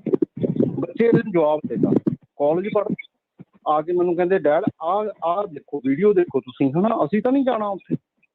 ਹੁਣ ਤੁਸੀਂ ਐਂ ਦੇਖੋ ਵੀ ਬੱਚੇ ਕਿੱਦਾਂ ਹਰਟ ਹੋਏ ਨੇ। ਮਤਲਬ ਇਹ ਸਾਰੀ ਦੁਨੀਆ ਦੇ ਵਿੱਚ ਸਿੱਖ ਜਿਹੜਾ ਮੈਸੇਜ ਗਿਆ ਹਨਾ, ਸਾਡਾ ਤਾਂ ਜਿਹੜਾ ਇਹ ਸਾਡੀ ਸਿੱਖੀ ਤਾਂ ਮਜ਼ਲੂਮਾਂ ਦੀ ਰੱਖਿਆ, ਜਿੱਥੇ ਫੂਡ ਸਾਡੇ ਜਿਹੜੇ ਆਪਣੇ ਗੁਰਸਿੱਖ ਕਿੱਥੇ ਜਾ ਕੇ ਲੰਗਰ ਲਾਉਂਦੇ ਨੇ ਅਫਗਾਨਿਸਤਾਨ ਦੇ ਵਿੱਚ, ਕਿੱਥੇ ਉਹ ਸੀਰੀਆ ਪੈਂਦਾ ਹਨਾ, ਉਹ ਏਡੀ ਏਡੀ ਦੂਰ ਜਾ ਕੇ ਸਾਡੇ ਮਤਲਬ ਸੇਵਾ ਕਰਦੇ ਨੇ। ਇਹ ਯਾਰ ਅਸੀਂ ਤੇ ਖਤਮ ਹੋ ਜਾਵਾਂਗੇ ਇਸ ਤਰੀਕੇ ਨਾਲ, ਮਤਲਬ ਕਿ ਜੋ ਉਹ ਚਲਾ ਰਹੇ ਨੇ। ਮੇਰਾ ਖਿਆਲ ਆ ਹੁਣ ਸਿੱਖਾਂ ਨੂੰ ਨਹੀਂ ਸੋਹੀ ਜੀ, ਹੁਣ ਦੇਖੋ ਇਹ ਪਹਿਲੀ ਤਾਂ ਵੀਡੀਓ ਨਹੀਂ ਆ ਵੀ ਜਿਹੜੀ ਇਹ ਆਈ ਆ। ਉਸ ਤੋਂ ਪਹਿਲਾਂ ਜਦੋਂ ਮੁਸਲਮਾਨਾਂ ਨੂੰ ਉਹਨਾਂ ਨੇ ਲਿੰਚ ਕੀਤਾ, ਮਾਰਿਆ, ਉਦੋਂ ਤੁਹਾਡੇ ਨਿਆਣਿਆਂ ਨੇ ਕੀ ਕਿਹਾ ਸੀਗਾ ਵੀ ਉਦੋਂ ਵੀ ਨਹੀਂ ਜਾਣਾ, ਜਾਂ ਉਦੋਂ ਜਾਣ ਦੀ ਓਕੇ ਸੀਗਾ ਉਹਨਾਂ ਨੇ ਦੇਖ ਕੇ? ਤੇ ਨਾਲੇ ਦੇਖੋ ਇਹ ਵੀ ਚੀਜ਼ ਹੁੰਦੀ ਆ ਸੋਹੀ ਜੀ ਵੀ ਗੁਰੂ ਸਾਹਿਬ ਨੇ ਲੜਾਈਆਂ ਵੀ ਲੜੀਆਂ। ਹੁਣ ਜਿਹੜਾ ਕੋਈ ਕੰਮ ਖਰਾਬ ਕਰਦਾ ਸੀ, ਇਹਦਾ ਮਤਲਬ ਇਹ ਥੋੜੀ ਵੀ ਹੁਣ ਉਹ ਸਾਰੇ ਨੂੰ ਸਿਰ ਤੇ ਜਿਹੜਾ ਉਹ ਬਿਠਾਈ ਜਾਣਾ ਹੁੰਦਾ। ਠੀਕ ਆ, ਇਹ ਇਸ ਚੀਜ਼ ਦੇ ਵਿੱਚ ਤੁਸੀਂ ਇੱਕ ਜਾਣੇ ਦੇ ਕਰਕੇ ਤੁਸੀਂ ਕਹੋ ਵੀ ਹੁਣ ਅਸੀਂ ਪੰਜਾਬ ਨੂੰ ਹੀ ਨਹੀਂ ਜਾਣਾ, ਉਹ ਤਾਂ ਫਿਰ ਤੁਹਾਡੀ ਜਿਹੜੀ ਉਹ ਆਪਣੀ ਨਿੱਜੀ ਜਿਹੜੀ ਗੱਲ ਆ। ਜਾਣ ਬੁੱਝ ਕੇ ਜੇ ਆਪਾਂ ਇੱਕੋ ਚੀਜ਼ ਨੂੰ ਹੀ ਵਾਰ-ਵਾਰ ਉਸ ਚੀਜ਼ ਨੂੰ ਜਿਹੜਾ ਦਿਖਾਉਣਾ ਆ ਵੀ ਨੈਗੇਟਿਵ ਦੇ ਪੇਜ ਦੇ ਵਿੱਚ ਹੀ ਆ, ਤੇ ਉੱਥੇ ਦੇ ਰੋਜ਼ ਕਤਲ ਹੁੰਦੇ ਆ। ਮਿੰਟੂ ਜੀ ਹੁਣ ਤੁਸੀਂ ਦੱਸੋ ਵੀ ਉੱਥੇ ਕੀ ਕਤਲ ਨਹੀਂ ਹੁੰਦੇ ਰੋਜ਼? ਨਹੀਂ ਦੇਖੋ, ਮੈਂ ਖੁਦ ਇਸ ਹੱਕ ਦੇ ਵਿੱਚ ਨਹੀਂ ਹੈ ਸਰ, ਮਾਫ ਕਰਨਾ, ਮੈਂ ਖੁੱਲੇ ਰੂਪ ਦੇ ਵਿੱਚ ਇਹ ਗੱਲ ਕਹਿਣਾ ਕਿ ਮੈਂ ਕਿਸੇ ਵੀ ਹਿੰਸਾ ਨੂੰ ਕਦੇ ਜਸਟੀਫਾਈ ਨਹੀਂ ਕਰਦਾ, ਨਾ ਮੈਂ ਵਕਾਲਤ ਕਰਨਾ। ਕਿਉਂਕਿ ਜੇ ਮੰਨ ਲਓ ਕੋਈ ਵੀ ਗੱਲ ਹੁੰਦੀ, ਹੁਣ ਤੁਹਾਨੂੰ ਇੱਕ ਮੈਂ ਮਿਸਾਲ ਦਿੰਦਾ ਕਿ ਨਿਹੰਗ ਸਿੰਘ ਲਖਵੀਰ ਸਿੰਘ ਦੇ ਉਲਟ ਥਾਣੇ ਗਏ ਨੇ ਪਰਚਾ ਕਰਵਾਉਣ। ਹੁਣ ਇਹਨਾਂ ਨੇ 295 ਦਾ ਕਰਾਇਆ, ਉਹਦਾ ਇੱਕ ਕਾਰਨ ਹੈ, ਸਾਨੂੰ ਪਤਾ ਜਿਹੜੇ ਲੋਕ ਅਸੀਂ ਇਹੋ ਜਿਹੇ ਪ੍ਰਕਿਰਿਆ ਚੋਂ ਲੰਘੇ ਆ ਕਿ ਜਿਨ੍ਹਾਂ ਨੇ ਕਨਫੈਸ਼ਨ ਕੀਤਾ ਵਾ, ਹੋ ਸਕਦਾ ਕੱਲ ਨੂੰ ਉਹ ਕਹਿਣ ਕਿ ਨਹੀਂ ਉਸ ਸਮੇਂ ਸਥਿਤੀਆਂ ਕੁਝ ਹੋਰ ਸੀਗੀਆਂ। ਫਰਜ਼ ਕਰੋ ਇਹ ਦਿਖਾਇਆ ਜਾਂਦਾ ਹੈ ਕਿ ਨਿਹੰਗ ਸਿੰਘ, ਕਿਉਂਕਿ ਮੌਕੇ ਦੇ ਹਿਸਾਬ ਦੇ ਨਾਲ ਬੰਦੇ ਨੇ ਰਿਐਕਟ ਕਰਨਾ ਹੁੰਦਾ ਹੈ, ਜੋ ਬੰਦੇ ਦੀ ਮਾਨਸਿਕਤਾ ਉਸ ਹਿਸਾਬ ਦੇ ਨਾਲ ਰਿਐਕਟ ਕਰਨਾ ਹੁੰਦਾ, ਜੋ ਬੰਦੇ ਦੇ ਜਜ਼ਬਾਤ ਨੇ ਉਸ ਹਿਸਾਬ ਨਾਲ ਰਿਐਕਟ ਕਰਨਾ ਹੁੰਦਾ। ਪੜ੍ਹਿਆ ਲਿਖਿਆ ਕਿਸੇ ਘਟਨਾ ਤੇ ਰਿਐਕਟ ਕਿਸੇ ਹੋਰ ਤਰੀਕੇ ਨਾਲ ਕਰੇਗਾ, ਤਾਂ ਇੱਕ ਧਾਰਮਿਕ ਜਜ਼ਬਾਤਾਂ ਵਾਲਾ ਬੰਦਾ ਜਿਹੜਾ ਉਹ ਉਸ ਘਟਨਾ ਨੂੰ ਜਿਹੜੀ ਉਹਦੇ ਧਰਮ ਨਾਲ ਜੁੜੀ ਆ ਕਿਸੇ ਹੋਰ ਸੰਦਰਭ 'ਚ ਹੋਰ ਤਰੀਕੇ ਨਾਲ ਲੈ ਕੇ ਰਿਐਕਟ ਕਰ ਸਕਦਾ ਹੈ। ਵੱਖੋ ਵੱਖਰੀਆਂ ਪਰਿਸਥਿਤੀਆਂ ਹੁੰਦੀਆਂ ਨੇ। ਤਾਂ ਹੁਣ 295 ਵਾਲਾ ਮਾਮਲਾ ਦਰਜ ਕਰਾਇਆ ਗਿਆ ਕਿ ਬਦਲੀ ਹੋਈ, ਉਹ ਇਸ ਕਰਕੇ ਕਿ ਹਾਂ ਕੱਲ ਨੂੰ ਦਿਖਾਇਆ ਜਾ ਸਕੇ ਕਿ ਉਸ ਟਾਈਮ ਜੋ ਕੁਝ ਹੋਇਆ ਜਜ਼ਬਾਤ ਦੇ ਵਿੱਚ ਹੋਇਆ, ਮਤਲਬ ਕਿ ਇੱਕ ਸਥਿਤੀ ਇਹੋ ਜਿਹੀ ਬਣੀ ਹੈ। ਪਰ ਗਿਆ ਕਿੱਥੇ ਮਾਮਲਾ? ਕਾਨੂੰਨ ਦੇ ਚੌਕਟ ਦੇ ਵਿੱਚ ਕਿ ਆਪਣੇ ਆਪ ਨਿਰਣਾ ਹੋ ਗਿਆ ਉਸ ਚੀਜ਼ ਦਾ। ਹਾਂ, ਇਸ ਗੱਲ ਤੋਂ ਮੈਂ ਖੁਦ ਹੈਰਾਨ ਆ ਕਿ ਇੰਨੇ ਇਹ ਸੈਂਸਿਟਿਵ ਮਾਮਲੇ ਸੀਗੇ, ਅੱਜ ਤੱਕ ਕਿਉਂ ਮਿਸਾਲੀ ਸਜ਼ਾ ਨਹੀਂ ਦਿੱਤੀ ਗਈ। ਤੇ ਅਸੀਂ ਅੱਜ ਤੱਕ ਕਦੇ ਇਹ ਨਹੀਂ ਕਿਹਾ ਸੀ, ਇਹ ਕਹਿੰਦੇ ਕਿ ਹਾਂ ਇਹਨਾਂ ਨੂੰ ਹੱਕ ਦੇ ਦਿੱਤਾ ਜਾਣਾ ਚਾਹੀਦਾ, ਧਾਰਮਿਕ ਲੋਕਾਂ ਨੂੰ ਲਿੰਚ ਕਰ ਲੈਣ, ਪਰੰਤੂ ਅਸੀਂ ਕਿਸੇ ਨੇ ਇਹ ਗੱਲ ਨਹੀਂ ਕਹੀ ਕਿ ਇਹਨਾਂ ਵਾਸਤੇ ਕਾਨੂੰਨਾਂ ਦੇ ਵਿੱਚ ਸੋਧ ਹੋਣੀਆਂ ਚਾਹੀਦੀਆਂ ਨੇ। 295 ਇਹ ਕੀ ਆ? ਜੇ ਕਵਿਤਾ ਲਿਖਦੇ ਹੋ ਕਿਸੇ ਦੇ ਖਿਲਾਫ ਉਹਦੇ ਤੇ ਵੀ ਲੱਗ ਜੂ 295। ਜੇ ਕਿਸੇ ਧਾਰਮਿਕ ਗ੍ਰੰਥ ਦੀ ਬੇਅਦਬੀ ਕਰ ਦੋ ਤਾਂ ਵੀ 295। ਦੋਨਾਂ ਚੀਜ਼ਾਂ 'ਚ ਬਹੁਤ ਫਰਕ ਹੈ। ਇੱਕ ਕਵਿਤਾ ਇੱਕ ਬੰਦੇ ਨੂੰ ਹਰਟ ਕਰ ਸਕਦੀ ਹੈ ਜਾਂ ਸਮਾਜ ਦੇ ਇੱਕ ਛੋਟੇ ਜਿਹੇ ਹਿੱਸੇ ਨੂੰ ਹਰਟ ਕਰ ਸਕਦੀ ਹੈ, ਪਰ ਇੱਥੇ ਗੁਰੂ ਸਾਹਿਬ ਦੀ ਬੇਅਦਬੀ ਨੇ, ਮੈਂ ਕਹਿੰਦਾ ਕਿ ਇੱਥੇ ਜਿੱਦਾਂ ਦਾ ਸਾਡਾ ਸੱਭਿਆਚਾਰ ਆ, ਜਿਹੜੇ ਨੌਨ ਸਿੱਖ ਸੀ ਉਹਨਾਂ ਨੂੰ ਵੀ ਹਰਟ ਕੀਤਾ ਵਾ, ਉਹਨਾਂ ਦੇ ਵੀ ਜਜ਼ਬਾਤ ਬਲੂੰਦਰੇ ਗਏ। ਤਾਂ ਅਸੀਂ ਇਸ ਪਾਸੇ ਵੀ ਸੋਚੀਏ ਕਿ ਭਾਈ ਜਿਹੜੇ ਇਸ ਤਰ੍ਹਾਂ ਦੇ ਦੋਸ਼ੀ ਆ ਜਦੋਂ ਫੜੇ ਜਾਂਦੇ ਆ, ਸਾਰੀ ਉਹਨਾਂ ਦੀ ਪ੍ਰਾਪਰਟੀ ਜ਼ਬਤ ਹੋਣੀ ਚਾਹੀਦੀ ਆ, 10-20 ਸਾਲ ਦੀ ਸਜ਼ਾ ਦਾ ਪ੍ਰੋਵੀਜ਼ਨ ਹੋਣਾ ਚਾਹੀਦਾ। ਕਿ ਕਿਉਂ ਨਹੀਂ ਕਹਿੰਦੇ ਆਪਣੀਆਂ ਪਾਰਟੀਆਂ ਨੂੰ ਭਾਈ ਤੁਸੀਂ ਬਣਾਓ ਕਾਨੂੰਨ ਇਸ ਤਰ੍ਹਾਂ ਦਾ? 295 'ਚ ਦੂਜੇ ਤੀਜੇ ਮਹੀਨੇ ਜ਼ਮਾਨਤ, ਜਦ ਤੱਕ ਕੋਈ ਕਾਨੂੰਨ ਸਖਤ ਨਹੀਂ ਬਣੇਗਾ। ਹੁਣ ਹੈਗਾ ਨਾ ਸਖਤ ਕਾਨੂੰਨ NDPS ਵਾਲਾ ਕਿ ਸਾਰੇ ਭੁੱਖੀ ਜੇਬ 'ਚ ਪਾ ਕੇ ਤੁਰਦੇ ਆ? ਨਹੀਂ, ਸਾਰੇ ਡਰਦੇ ਆ, ਜਿਹੜੇ ਖਾਣ ਵਾਲੇ ਉਹ ਵੀ ਡਰਦੇ ਆ। ਕੋਈ ਇੱਥੇ ਲਿਖਾ ਕੇ ਚੱਲਦਾ, ਕੋਈ ਉੱਥੇ ਲਿਖਾ ਕੇ ਚੱਲਦਾ, ਕਿਉਂਕਿ ਪਤਾ ਥੋੜੀ ਜਿਹੀ ਫੜੀ ਗਈ 10 ਸਾਲ ਦੀ ਕੈਦ ਆ, 10 ਸਾਲ ਦੇ ਅੰਦਰ ਜਾਓਗੇ। ਸੋ ਇਸ ਕਰਕੇ ਮੇਰੇ ਖਿਆਲ ਦੇ ਨਾਲ ਇਸ ਚੀਜ਼ ਦਾ ਹੱਲ ਜਜ਼ਬਾਤਾਂ 'ਚ ਨਹੀਂ ਹੈ, ਇਸ ਚੀਜ਼ ਦਾ ਹੱਲ ਇੱਕ ਅੰਨੀ ਬਹਿਸ ਦੇ ਵਿੱਚ ਨਹੀਂ ਹੈ। ਸਾਨੂੰ ਦੇਖਣਾ ਪਏਗਾ। ਹੁਣ ਤੁਹਾਨੂੰ ਕਾਰਵਾਂ ਦੀ ਮੈਂ ਇੱਕ ਕੱਲ ਰਿਪੋਰਟ ਕੋਟ ਕਰਕੇ ਦੱਸਿਆ ਸੀਗਾ ਕਿ ਅਸੀਂ ਬਹੁਤ ਜਲਦੀ ਸਿੱਟੇ ਤੇ ਪਹੁੰਚ ਜਾਂਦੇ ਹਾਂ, ਫਿਰ ਪਿੱਛੋਂ ਮੁੜਨਾ ਬਹੁਤ ਔਖਾ ਹੋ ਜਾਂਦਾ। ਕਾਰਵਾਂ ਨੇ ਜੋ ਲਿਖਿਆ देखो मैं अपने कोलों कदे कुछ नहीं कहता, ਜਿਹੜਾ ਮੇਰਾ ਆਪਣਾ ਨਜ਼ਰੀਆ ਮੈਂ ਖੁੱਲ ਕੇ ਕਹਿ ਦੇ ਦਿੰਦਾ। ਕੈਰਵਾ ਨੇ ਇਹ ਗੱਲ ਕਹੀ ਆ ਚੀਮਾ ਕਲਾਂ ਦੇ ਵਿੱਚ ਜਾ ਕੇ, ਜੋ ਉਹਨਾਂ ਨੇ ਰਿਪੋਰਟ ਕੀਤਾ, ਉਹ ਕਹਿੰਦੇ ਕਿ ਜਿਹੜਾ ਸਰਬਜੀਤ ਸਿੰਘ ਜਿਹਨੇ ਸਭ ਤੋਂ ਪਹਿਲਾਂ ਸਰੈਂਡਰ ਕੀਤਾ ਸੀ, ਉਹ ਪਿਛਲੇ 2-3 ਮਹੀਨਿਆਂ ਤੋਂ ਇਸ ਪਿੰਡ 'ਚ ਲਗਾਤਾਰ ਆ ਰਿਹਾ ਸੀ, ਆ ਹੀ ਨਹੀਂ ਸੀ ਰਿਹਾ ਬਲਕਿ ਇੱਥੇ ਰਹਿ ਰਿਹਾ ਸੀ। ਹੁਣ ਇਹਦੇ ਕੀ ਮਾਇਨੇ ਨਿਕਲਣਗੇ? ਔਰ ਬਲੈਰੋ ਕੈਂਪਰ ਤੇ ਆਉਂਦਾ ਸੀਗਾ, ਔਰ ਕਹਿੰਦੇ ਆ ਕਿ ਲਖਵੀਰ ਵੀ ਇੱਕ ਦਿਨ ਪਹਿਲਾਂ ਬਲੈਰੋ ਦੇ ਵਿੱਚ ਹੀ ਬੈਠਾ ਸੀਗਾ। जी, अगले कॉलर सुखदेव सिंह। हेलो जी, सत श्री अकाल जी। सत श्री अकाल। हाँ जी, मैं मिंटू साहब ਨੂੰ ਪੁੱਛਦਾ ਵੀ ਇਹ ਜਿਹੜੀਆਂ ਇਨਕੁਆਰੀਆਂ ਹੋਰ ਸਾਰਾ ਕੁਝ ਰੌਲਾ ਪੈ ਰਿਹਾ, ਇਹਨਾਂ ਦਾ ਕੁਝ ਬਣੂਗਾ? ਮੇਰੇ ਤਾਂ ਐਕਸਪੀਰੀਅੰਸ ਦੇ ਹਿਸਾਬ ਨਾਲ ਪਾਸ ਦੀ ਇਹ ਕੁਝ ਨਹੀਂ ਬਣਨਾ ਬਣਾਉਣਾ। ਮੋੜ ਦਾ ਹੋਵੇ ਜਾਂ ਰੰਧਾਵਾ ਸਾਹਿਬ ਰੌਲਾ ਪਾਈ ਜਾਂਦੇ ਆ, ਜਾਂ ਬੇਅਦਬੀਆਂ ਦਾ ਹੋਵੇ ਜਾਂ ਸੈਣੀ ਦਾ ਹੋਵੇ, ਮੇਰਾ ਖਿਆਲ ਹੈ ਵੀ ਇੰਨੀ ਗੌਰਮੈਂਟ ਦੇ ਵਿੱਚ ਨਾ ਇਹ ਪਾਵਰ ਹੈ ਨਹੀਂ ਗੀ। 2 ਮਹੀਨੇ ਮੇਰਾ ਖਿਆਲ ਹੈਗਾ ਜਾਬਤਾ ਲੱਗ ਜਾਣਾ, ਤੇ ਮੈਨੂੰ ਨਹੀਂ ਲੱਗਦਾ ਵੀ ਇਹ ਸਾਰੇ ਲੋਕ ਉਦੋਂ ਵਿੱਚ ਹੀ ਸੀ ਨਾ। ਪ੍ਰੋਬਲਮ ਇਹ ਆ ਵੀ 15-20 ਦਾ ਗਰੁੱਪ ਸੀਗਾ ਉਦੋਂ ਰੌਲਾ ਪਾਉਂਦਾ, ਜੇ ਮੈਜੋਰਟੀ ਜ਼ਿਆਦਾ ਸੀ, ਜੇ ਉਹ ਟੁੱਟਦੇ ਸੀ ਫਿਰ ਵੀ ਕਾਂਗਰਸ ਦੀ ਟੁੱਟਣੀ ਨਹੀਂ ਸੀਗੀ। ਤੇ ਪਰ ਆਪਣਾ ਮਿੰਟੂ ਸਾਹਿਬ ਆਪ ਹੀ ਦੱਸ ਦੇਣਗੇ ਵੀ ਮੇਰਾ ਖਿਆਲ ਹੈ ਜੇ ਮਾੜਾ ਮੋਟਾ ਨੇ ਲੋਕ ਭਲਾਈ ਦਾ ਕੰਮ ਕਰਨਾ ਤਾਂ ਕੁਝ ਕਰਾ ਦੇਣ, ਅਦਰਵਾਈਜ਼ ਕੁਝ ਵੀ ਨਹੀਂ ਹੋਣਾ। ਨਵੀਂ ਗੌਰਮੈਂਟ ਵੀ ਆ ਜਾਏ ਫਿਰ ਵੀ ਜਿਹੜੀਆਂ ਇਨਕੁਆਰੀਆਂ ਅੱਜ ਚੱਲ ਰਹੀਆਂ ਨਾ, ਮੈਂ ਤੁਹਾਨੂੰ ਦੱਸ ਦਿੰਦਾ ਇਹਨਾਂ ਦਾ ਫਿਰ ਵੀ ਕੁਝ ਨਹੀਂ ਬਣਨਾ। ਇਹ ਤਾਂ ਬਹੁਤ ਵਧੀਆ ਗੱਲਾਂ ਹੈ ਜੀ। ਥੈਂਕ ਯੂ ਜੀ। ਪਹਿਲੀ ਗੱਲ ਮੈਂ ਜਿਹੜੀ ਗੱਲ ਕਰਕੇ ਹਟਿਆ ਮੈਂ ਉਹਦੇ ਤੋਂ ਸ਼ੁਰੂ ਕਰਦਾ ਕਿ 295 ਇਹ ਮੁਕੱਦਮਿਆਂ 'ਚ ਹੋਏਗਾ ਕੀ ਕਿ ਜਿਨ੍ਹਾਂ ਲੋਕਾਂ ਨੇ ਪਹਿਲਾਂ 6-6 ਮਹੀਨੇ ਹਵਾਲਾਤ ਕੱਟੀ ਆ, ਉਸ ਦੇ ਵਿੱਚ ਸਜ਼ਾ ਕਿਤੇ ਕਿੰਨੀ ਕੁ? ਗੂਗਲ ਕਰਿਓ ਤੁਸੀਂ, ਰਾਜ ਕਰਨਵੀਰ ਸਿੰਘ ਜੀ ਕੰਪਿਊਟਰ ਤੇ ਬੈਠੇ ਹੋਣਗੇ। 295 ਦੇਖਿਓ ਕਿ ਮੈਕਸਿਮਮ ਕਨਵਿਕਸ਼ਨ ਕਿੰਨੀ ਆ, ਸਰਚ ਕਰੋ ਤੁਹਾਨੂੰ ਮਿਲ ਜਾਏਗਾ। 295 'ਚ ਮੇਰੇ ਖਿਆਲ ਦੇ ਨਾਲ 2 ਸਾਲ ਜਾਂ 3 ਸਾਲ ਇਹ ਹਾਰਡਲੀ ਹੋਣੀ ਆ। ਤਾਂ ਜਿਹੜੇ ਬੰਦੇ ਨੇ 6 ਮਹੀਨੇ ਕੈਦ ਕੱਟ ਲਈ ਆ, ਹਵਾਲਾਤ ਕੱਟ ਲਈ ਆ, ਉਹਨੂੰ ਮੌਕੇ ਤੇ ਜ਼ਮਾਨਤ ਮਿਲ ਜਾਣੀ ਹੈ। ਜੇ ਉਹਨੂੰ 3 ਸਾਲ ਦੀ ਕੈਦ ਹੋਈ, ਫਿਰ ਹਾਈ ਕੋਰਟ 'ਚੋਂ ਜ਼ਮਾਨਤ ਜਿਹੜੀ 10-20 ਸਾਲ ਮਾਮਲਾ ਕਿਤੇ ਦਾ ਕਿਤੇ ਗਿਆ। ਸੋ ਮੇਰੇ ਖਿਆਲ ਦੇ ਨਾਲ ਸਭ ਤੋਂ ਜ਼ਰੂਰੀ ਪਹਿਲੀ ਗੱਲ ਤੇ ਹੁਣ ਇਹ ਦੇਖਣਾ ਪਏਗਾ ਕਿ ਜਿਸ ਤਰੀਕੇ ਦੇ ਨਾਲ ਆਪਾਂ ਦੇਖਿਆ ਵਾ ਸਾਡੇ ਪੰਜਾਬ ਦੇ ਵਿੱਚ 2015 ਤੋਂ ਬਾਅਦ ਮਾਹੌਲ ਬਣਾ, ਉਸ ਤੋਂ ਬਾਅਦ ਜਾਂ ਸਿੰਘੂ ਵਾਲੀ ਘਟਨਾ ਕਹਿ ਲਓ, ਜਾਂ ਇਸ ਤਰ੍ਹਾਂ ਆਪਾਂ ਡਿਵੀਜ਼ਨ ਦੇਖ ਰਹੇ ਹਾਂ ਇਸ ਵੇਲੇ ਅੰਦੋਲਨ ਦੇ ਵਿੱਚ ਇਹਨਾਂ ਚੀਜ਼ਾਂ ਨੂੰ ਲੈ ਕੇ, ਇਹ ਅੱਗੇ ਵੀ ਮੇਰੇ ਖਿਆਲ ਦੇ ਨਾਲ, ਹਾਲਾਂਕਿ ਮੈਂ ਕਹਿੰਦਾ ਕਿ ਮੇਰੀ ਜ਼ੁਬਾਨ ਜਿਹੜੀ ਆ ਉਹ ਝੂਠੀ ਨਿਕਲੇ ਜਿਹੜੀ ਮੈਂ ਗੱਲ ਕਹਿ ਰਿਹਾ, ਤੇ ਬੜੇ ਮੈਂ ਦੁਖੀ ਹਿਰਦੇ ਨਾਲ ਕਹਿ ਰਿਹਾ ਕਿ ਗੱਲ ਇਹ ਆ ਕਿ ਇਸ ਤਰ੍ਹਾਂ ਲੱਗਦਾ ਕਿ ਆਉਣ ਵਾਲੇ ਸਮੇਂ ਦੇ ਵਿੱਚ ਵੀ ਰਾਜਨੀਤੀ ਇਹਨਾਂ ਚੀਜ਼ਾਂ ਨੂੰ ਵਰਤੇਗੀ। ਹੁਣ ਤੁਸੀਂ ਦੇਖੋ ਬੰਗਲਾਦੇਸ਼ ਦੇ ਵਿੱਚ ਹਿੰਦੂਆਂ ਨੂੰ ਟਾਰਗੇਟ ਕਰਨ ਵਾਸਤੇ ਕੁਝ ਲੋਕ ਸਾਡੇ ਤੇ ਠੱਪਾ ਲਾ ਦਿੰਦੇ ਕਿ ਅਸੀਂ ਖਾਲਿਸਤਾਨੀਆਂ ਦਾ ਗੱਲ ਕਰਦੇ ਹਾਂ, ਫਲਾਣਿਆਂ ਦੀ ਗੱਲ ਕਰਦੇ ਆ। ਤਾਂ ਤੁਸੀਂ ਹੁਣ ਦੇਖੋ ਹਿੰਦੂ ਭਾਈਚਾਰੇ ਨੂੰ ਟਾਰਗੇਟ ਕਰਨ ਵਾਸਤੇ ਹਨੂਮਾਨ ਜੀ ਦੀ ਮੂਰਤੀ ਦੇ ਥੱਲੇ ਉੱਥੇ ਕੁਰਾਨ ਰੱਖਿਆ ਗਿਆ, ਕੁਰਾਨ ਸ਼ਰੀਫ ਰੱਖਿਆ ਗਿਆ। ਹੁਣ ਜੇ ਤਾਂ ਕਮਿਊਨਿਟੀ ਤੁਹਾਡੀ ਬਹੁਤ ਪੜ੍ਹੀ ਲਿਖੀ ਹੋਵੇ ਤਾਂ ਉਸ ਚੀਜ਼ ਨੂੰ ਕਿਵੇਂ ਲਏਗੀ ਕਿ ਵਾਹ ਯਾਰ ਕਿਆ ਤਸਵੀਰ ਹੈ, ਕਿਆ ਤਸਵੀਰ ਹੈ, ਕਿਉਂਕਿ ਦੋਨੇ ਪੂਜਣ ਯੋਗ ਨਹੀਂ। ਪਰ ਜਦੋਂ ਅਸੀਂ ਮਤਲਬ ਕਿ ਬਹੁਤ ਜ਼ਿਆਦਾ ਕੱਟੜਵਾਦਤਾ ਦਾ ਸ਼ਿਕਾਰ ਹੋ ਜਾਂਦੇ ਹਾਂ ਤਾਂ ਉਹਦਾ ਨਤੀਜਾ ਕੀ ਨਿਕਲਿਆ? ਉਹ ਬੰਦਾ ਫੜਿਆ ਵੀ ਗਿਆ, ਉਹ ਜਿਹੜਾ ਕੁਰਾਨ ਸ਼ਰੀਫ ਆ ਉਹਦੀ ਪ੍ਰਿੰਟਿੰਗ ਸਾਊਦੀ ਦੀ ਹੈ, ਕਿਉਂਕਿ ਉਹ ਬੰਦਾ ਸਾਊਦੀ ਤੋਂ ਬਣਿਆ ਸੀ ਜਿੱਥੋਂ ਫੜਿਆ ਗਿਆ।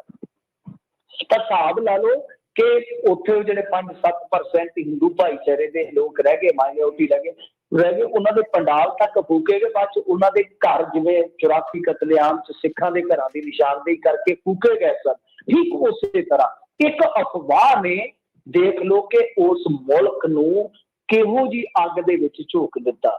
ਸੋ ਇਸ ਕਰਕੇ ਮੇਰੇ ਖਿਆਲ ਦੇ ਨਾਲ ਇੱਕ ਤਾਂ ਸਾਡੀ ਸੁਸਾਇਟੀ ਨੂੰ, ਖਾਸ ਤੌਰ ਤੇ ਸਿੱਖ ਭਾਈਚਾਰੇ ਨੂੰ ਬਹੁਤ ਸੰਭਲ ਕੇ ਚੱਲਣ ਦੀ ਜ਼ਰੂਰਤ ਪਵੇਗੀ, ਕਿਉਂਕਿ ਇਹਨਾਂ ਨੂੰ ਇੱਕ ਵੱਖਰੇ ਟਰੈਕ ਦੇ ਵਿੱਚ ਫਸਾਇਆ ਜਾ ਰਿਹਾ। ਜਿੱਦਾਂ ਇਸਲਾਮਿਕ ਜਿਹਾਦ ਦੇ ਨਾਂ ਤੇ ਤੁਹਾਨੂੰ ਪਤਾ ਹੀ ਹੈ ਮੁਸਲਮਾਨਾਂ ਦਾ ਕੀ ਹਾਲ ਕੀਤਾ ਗਿਆ, ਪੂਰੇ 10-20 ਸਾਲ ਸੰਸਾਰ ਦੇ ਵਿੱਚ ਕਿਸ ਤਰ੍ਹਾਂ ਉਹਨਾਂ ਨੂੰ ਇੱਕ ਤਰ੍ਹਾਂ ਨਾਲ ਦੁਰਕਾਰਿਆ ਗਿਆ, ਕਿਉਂਕਿ ਅਪਰਾਧ ਕੋਈ ਇੱਕ ਕਰਦਾ, 4 ਕਰਦੇ, 10 ਕਰਦੇ ਆ। ਸਾਰਾ ਧਰਮ ਥੋੜੀ ਨਾ ਮਾੜਾ ਹੋ ਸਕਦਾ ਆ। ਸੋ ਧਾਰਮਿਕ ਜਿਹੜੀਆਂ ਹਸਤੀਆਂ ਨੇ ਸਾਡੀਆਂ, ਇੱਕ ਤੇ ਉਹਨਾਂ ਨੂੰ ਸੋਚਣਾ ਪਏਗਾ, ਇੱਕ ਜਿਹੜੀ ਸਾਡੀ ਪਬਲਿਕ ਆ, ਬੇਅਦਬੀ ਇਕੱਲੀ ਸਿੱਖਾਂ ਦੇ ਗ੍ਰੰਥਾਂ ਦੀ ਨਹੀਂ ਹੋਏਗੀ, ਆਉਣ ਵਾਲੇ ਸਮੇਂ 'ਚ ਹੋ ਸਕਦਾ ਆ ਦੂਸਰੇ ਧਾਰਮਿਕ ਗ੍ਰੰਥਾਂ ਦੀ ਵੀ ਬੇਅਦਬੀ ਹੋਵੇ। ਜਿਹੜਾ ਕਿ ਮਾੜਾ ਕੰਮ ਹੋਏਗਾ। ਤੇ ਮੇਰੇ ਖਿਆਲ ਦੇ ਨਾਲ ਤਾਂ ਕੁੱਲ ਮਿਲਾ ਕੇ ਚਾਹੇ ਸੈਂਟਰ ਸਰਕਾਰ ਬਣਾਵੇ ਚਾਹੇ ਸਥਾਨਕ ਸਰਕਾਰ ਕੋਈ ਬਣਾ ਸਕਦੀ ਆ, ਤਾਂ ਵਧੀਆ ਇੱਕ ਠੋਸ ਕਾਨੂੰਨ ਬਣਾਉਣਾ ਚਾਹੀਦਾ। ਔਰ ਇਹਦੇ ਵਿੱਚ ਕੀ ਆ ਕਿ ਜਿਸ ਤਰ੍ਹਾਂ ਆਪਾਂ ਦੰਗੇ ਫਸਾਦ ਭੜਕਾਉਣ ਦੀ ਕੋਸ਼ਿਸ਼ ਦਾ ਇੱਕ ਬਹੁਤ ਵੱਡਾ ਸਖਤ ਕੇਸ ਹੁੰਦਾ ਹੈ, ਉਹ ਲੱਗਣੇ ਚਾਹੀਦੇ ਆ। ਇਹੋ ਜਿਹੀਆਂ ਧਾਰਾ ਲੱਗਣੀਆਂ ਚਾਹੀਦੀਆਂ ਕਿ ਬੰਦਾ ਨਿਕਲੇ ਹੀ ਨਾ। ਔਰ ਗੱਲ ਇਹ ਆ ਕਿ ਸਭ ਤੋਂ ਵੱਡੀ ਜਿਹੜੀ ਚੀਜ਼ ਹੋਏਗੀ ਕਿ ਸਾਡੀ ਸੁਸਾਇਟੀ ਨੂੰ ਵੀ ਸਮਝਣਾ ਪਏਗਾ ਕਿ ਰਾਜਨੀਤੀ ਕਿਸ ਤਰ੍ਹਾਂ ਕੰਮ ਕਰਦੀ ਹੈ। ਸੋ ਕੁੱਲ ਮਿਲਾ ਕੇ ਸਥਿਤੀਆਂ ਕੋਈ ਅੱਛੀਆਂ ਨਹੀਂ ਹੈ ਆਉਣ ਵਾਲੇ ਸਮੇਂ 'ਚ। ਜੇ ਦੇਖੀਏ ਕਿਉਂਕਿ ਗੱਲਾਂ ਤੇ ਬਹੁਤ ਨੇ, ਟਾਈਮ ਥੋੜਾ ਆ, ਇਹ ਮਾਮਲਾ ਬੜਾ ਗੰਭੀਰ ਆ, ਬੜਾ ਸੰਵੇਦਨਸ਼ੀਲ ਮਸਲਾ ਹੈ, ਇਹਦੇ ਤੇ ਜੀ ਕਰਦਾ ਕਿ ਹੋਰ ਵੀ ਗੱਲਾਂ ਕਰੀਏ, ਪਰ ਸਮੇਂ ਦੀ ਜਿਹੜੀ ਪਾਬੰਦੀ ਆ। ਮੈਂ ਤੇ ਇਹੀ ਚਾਹੁੰਦਾ ਆ ਕਿ ਵਧੀਆ ਤਕੜਾ ਕਾਨੂੰਨ ਬਣਾਇਆ ਜਾਵੇ। ਜੋ ਧਰਮ ਨੇ ਉਹਨਾਂ ਦੀਆਂ ਗੋਸ਼ਟੀਆਂ ਕੀਤੀਆਂ ਜਾਣ, ਜਿਵੇਂ ਆਪਾਂ ਦੇਖਦੇ ਹਾਂ ਸਰਬ ਧਰਮ ਸੰਮੇਲਨ ਵਗੈਰਾ, ਤਾਂ ਇਹ ਜ਼ਰੂਰ ਕਰਨਾ ਚਾਹੀਦਾ ਹੈ। ਬਹੁਤ ਮਾਮਲਾ ਇੰਡੀਆ ਦੇ ਵਿੱਚ ਅੱਗੇ ਵੱਧ ਸਕਦਾ। ਜਿਵੇਂ ਮੈਂ ਬੰਗਲਾਦੇਸ਼ ਦੀ ਮਿਸਾਲ ਦਿੱਤੀ ਹੈ ਕਿ ਉੱਥੇ ਦੇਖ ਲਓ ਕਿ ਇਸ ਚੀਜ਼ ਨੂੰ ਕਿਸ ਤਰੀਕੇ ਨਾਲ ਵਰਤਿਆ ਗਿਆ। ਜੀ, ਅਗਲੇ ਕਾਲਰ ਨੇ ਕੁਲਦੀਪ। ਹਾਂਜੀ ਕੁਲਦੀਪ ਜੀ। ਹਾਂਜੀ ਸਾਰਿਆਂ ਦਾ ਸਤਿ ਸ਼੍ਰੀ ਅਕਾਲ ਜੀ, ਸਾਰੇ ਸਰੋਤਿਆਂ ਨੂੰ ਸਤਿ ਸ਼੍ਰੀ ਅਕਾਲ। ਸਤਿ ਸ਼੍ਰੀ ਅਕਾਲ ਜੀ। ਮਿੰਟੂ ਜੀ ਨੇ ਆਪਣੇ ਦੱਸਿਆ ਹੈ ਆਪਣੇ ਰਾਜਾ ਵੜਿੰਗ ਬਾਰੇ ਕਿ ਹਾਂ ਟਰਾਂਸਪੋਰਟ ਮਾਫੀਆ ਨਾਲ ਬੜੀ ਜ਼ੋਰ ਸ਼ੋਰ ਨਾਲ ਟੱਕਰ ਲੈ ਰਿਹਾ ਹੈ ਉਹ। ਤੇ ਇੱਕ ਮੈਂ ਮੁੱਦਾ ਸੀ ਮੇਰੇ ਕੋਲ ਵੀ ਸੀ, ਅਸੀਂ ਪਹਿਲਾਂ ਆਪਣੇ ਅਕੈਡਮਿਕ ਜੋ ਸਰਕਲ ਦੇ ਲੋਕ ਨੇ ਡਿਸਕਸ ਕਰਦੇ ਰਹਿੰਦੇ ਕਿ ਪੰਜਾਬ ਦੀਆਂ ਬਹੁਤ ਜ਼ਿਆਦਾ ਪ੍ਰੋਬਲਮ ਆਪਣੇ ਆਪ ਸੋਲਵ ਹੋ ਜਾਣਗੀਆਂ ਜੇ ਅਸੀਂ ਆਪਣਾ ਜੋ ਐਜੂਕੇਸ਼ਨ ਸਿਸਟਮ ਜਿਹਨੂੰ ਅਸੀਂ ਜਾਣੀ ਪੂਰੇ ਨਿਘਾਰ ਤੇ ਲੈ ਗਿਆ ਉਹਨੂੰ ਵਾਪਸ ਲਿਆਂਦਾ ਜਾਵੇ। ਤੇ ਉਸ ਦੇ ਮਿਨਿਸਟਰ ਬਣਾਏ ਗਏ ਨੇ ਪ੍ਰਗਟ ਸਿੰਘ ਜੀ, ਜਿਨ੍ਹਾਂ ਦੀ ਬਹੁਤ ਹੀ ਸਾਫ਼ ਸੁਥਰੀ ਛਵੀ ਹੈ। ਤੇ ਪਹਿਲਾਂ ਵੀ ਉਹ ਮੈਨੂੰ ਲੱਗਦਾ ਅਕਾਲੀ ਗੌਰਮੈਂਟ ਦੇ ਵਿੱਚ ਵੀ ਜਦੋਂ ਸੀਗੇ ਤਾਂ ਵੀ ਉਹ ਪ੍ਰਕਾਸ਼ ਸਿੰਘ ਬਾਦਲ ਨੂੰ ਚਿੱਠੀਆਂ ਲਿਖਦੇ ਰਹਿੰਦੇ ਸੀ ਕਿ ਇਸ ਤਰ੍ਹਾਂ ਨਹੀਂ ਇਸ ਤਰ੍ਹਾਂ ਹੋਣਾ ਚਾਹੀਦਾ। ਤੇ ਅਮਰਿੰਦਰ ਸਿੰਘ ਦੇ ਉਹਨਾਂ ਦਾ ਰਿਪੋਰਟ ਕਾਰਡ ਕੀ ਹੈ ਜੀ, ਕਿਉਂਕਿ ਉਹਨਾਂ ਨੂੰ ਸਭ ਤੋਂ ਬਹੁਤ ਅਹਿਮ ਮਹਿਕਮਾ ਦਿੱਤਾ ਗਿਆ ਸਿੱਖਿਆ ਦਾ। ਦੇਖੋ ਉਹਨਾਂ ਦੀ ਰਿਪੋਰਟ ਕਾਰਡ ਤੇ ਆਪਾਂ ਕੋਈ ਟਿੱਪਣੀ ਹਾਲ ਦੀ ਘੜੀ ਨਹੀਂ ਕਰ ਸਕਦੇ, ਕਿਉਂਕਿ ਐਜੂਕੇਸ਼ਨ ਸਿਸਟਮ ਤੇ ਟਰਾਂਸਪੋਰਟ ਮਹਿਕਮੇ 'ਚ ਬੜਾ ਫਰਕ ਹੈ। ਟਰਾਂਸਪੋਰਟ ਕੁਝ ਇਸ ਤਰ੍ਹਾਂ ਦਾ ਹੁੰਦਾ ਹੈ ਕਿ 4 ਦਿਨਾਂ 'ਚ ਤੁਸੀਂ ਲੱਤ ਪਾ ਸਕਦੇ ਹੋ, 4 ਦਿਨਾਂ 'ਚ। ਔਰ ਜਿਹੜਾ ਕੰਮ ਰਾਜੇ ਵੜਿੰਗ ਨੇ ਕੀਤਾ ਜਦੋਂ ਸਰਕਾਰ ਬਦਲੀ ਸੀ, ਇਹਨਾਂ ਨੇ 4 ਦਿਨ ਨਾਕੇ ਲਾ ਕੇ ਇਹਨਾਂ ਨੇ 3-4 ਹਫ਼ਤੇ ਲਏ ਆ। 3-4 ਦਿਨਾਂ ਦੇ ਵਿੱਚ ਹੀ ਅਮਰਿੰਦਰ ਸਿੰਘ ਨੇ ਲੱਖਾਂ ਰੁਪਏ ਦੀ ਇਨਕਮ ਵਧਾ ਲਈ ਸੀ ਦਿਨ ਦੇ ਵਿੱਚ। ਤੁਹਾਨੂੰ ਯਾਦ ਨਾ, ਵਿਜੀਲੈਂਸ ਤੱਕ ਸੜਕਾਂ ਤੇ ਉਤਰ ਗਈ ਸੀਗੀ। ਸੋ ਟਰਾਂਸਪੋਰਟ ਮਹਿਕਮੇ ਦੇ ਵਿੱਚ ਕੰਮ ਕਰਨਾ ਕੁਝ ਹੋਰ ਤਰ੍ਹਾਂ ਦਾ। ਸਿੱਖਿਆ ਦੇ ਮਾਮਲੇ 'ਚ ਕੀ ਹੈ ਸਰ ਕਿ ਤੁਹਾਨੂੰ ਪਾਲਿਸੀਆਂ ਬਣਾਉਣੀਆਂ ਪੈਂਦੀਆਂ, ਤੁਹਾਨੂੰ ਪਾਲਿਸੀਆਂ ਉਹ ਫਿਰ ਲਾਗੂ ਕਰਵਾ ਕੇ ਅੱਗੇ ਲਿਜਾਣ ਵਾਸਤੇ ਕਾਫੀ ਟਾਈਮ ਚਾਹੀਦਾ। ਕਈ ਵਾਰ ਤੇ ਸਰਕਾਰਾਂ ਬਦਲ ਜਾਂਦੀਆਂ। ਹੁਣ ਮੋਦੀ ਵਾਲੀ ਜਿਹੜੀ ਸਰਕਾਰ ਵਾਲੀ ਜਿਹੜੀ ਪਾਲਿਸੀ ਹੈ, ਨਵੀਂ ਸਿੱਖਿਆ ਪਾਲਿਸੀ ਆਈ ਹੈ, ਤੁਸੀਂ ਕਿਸੇ ਵੀ ਸਿੱਖਿਆ ਸ਼ਾਸਤਰੀ ਨੂੰ ਪੁੱਛ ਲਓ 25 ਤੱਕ ਤਾਂ ਮੈਨੂੰ ਲੱਗਦਾ ਪੂਰੇ ਤੌਰ ਤੇ ਲਾਗੂ ਨਹੀਂ ਹੋਣੀ। 25 ਤੋਂ ਬਾਅਦ ਲਾਗੂ ਹੋਊਗੀ, ਉਹਦੇ ਰਿਜ਼ਲਟ ਦੇਖ ਲਓ ਕਿੱਥੇ ਜਾ ਕੇ ਹੋਣੇ ਆ। ਪਰ ਇਹ ਹੈ ਕਿ ਪ੍ਰਗਟ ਸਿੰਘ ਠੀਕ ਹੈ ਮੇਰੇ ਖਿਆਲ ਦੇ ਨਾਲ, ਚਲੋ ਆਪਾਂ ਉਹਨਾਂ ਨੂੰ ਬਹੁਤ ਵੱਡੇ ਸਿੱਖਿਆ ਸ਼ਾਸਤਰੀ ਤੇ ਨਹੀਂ ਕਹਿ ਸਕਦੇ, ਪੜ੍ਹੇ ਲਿਖੇ ਇਨਸਾਨ ਆ, ਜਿੰਨਾ ਉਹ ਕਰ ਸਕਦੇ। ਜਿਵੇਂ ਹੁਣ ਸਰਕਾਰੀ ਕਾਰਜਾਂ ਦੀ ਉਹਨਾਂ ਨੇ ਕੱਢੀਆਂ ਨੇ ਭਰਤੀਆਂ, ਇਹ ਸੁੱਖ ਸਾਂਦ ਨਾਲ ਨੇਪਰੇ ਕਰਦੇ ਨੇ। ਇਹ ਬਹੁਤ ਵੱਡੀ ਗੱਲ ਆ, ਕਿਉਂਕਿ ਜੇ ਦੇਖੀਏ ਮੇਰੀ ਸੰਭਾਲਾ ਦੇ ਵਿੱਚ ਤੇ ਪਹਿਲੀਆਂ ਭਰਤੀਆਂ ਹੋਣਗੀਆਂ, ਕਿਉਂਕਿ ਸਾਡੇ ਇੱਥੇ ਜਿੰਨੇ ਸਰਕਾਰੀ ਕਾਰਜ ਆ 40-42 ਹੋਣਗੇ ਤਾਂ ਉਹਦੇ ਵਿੱਚ 1800 ਸਮਥਿੰਗ ਅਸਾਮੀਆਂ ਨੇ, ਤੇ ਉਹਨਾਂ ਚੋਂ ਕੁੱਲ ਮਿਲਾ ਕੇ ਝੁੱਗੇ 'ਚ 300 ਰਹਿ ਗਈਆਂ, ਬਾਕੀ ਸਾਰੀਆਂ ਖਾਲੀ ਆ।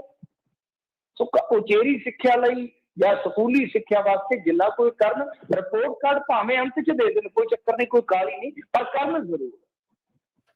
ਜੀ ਜੀ।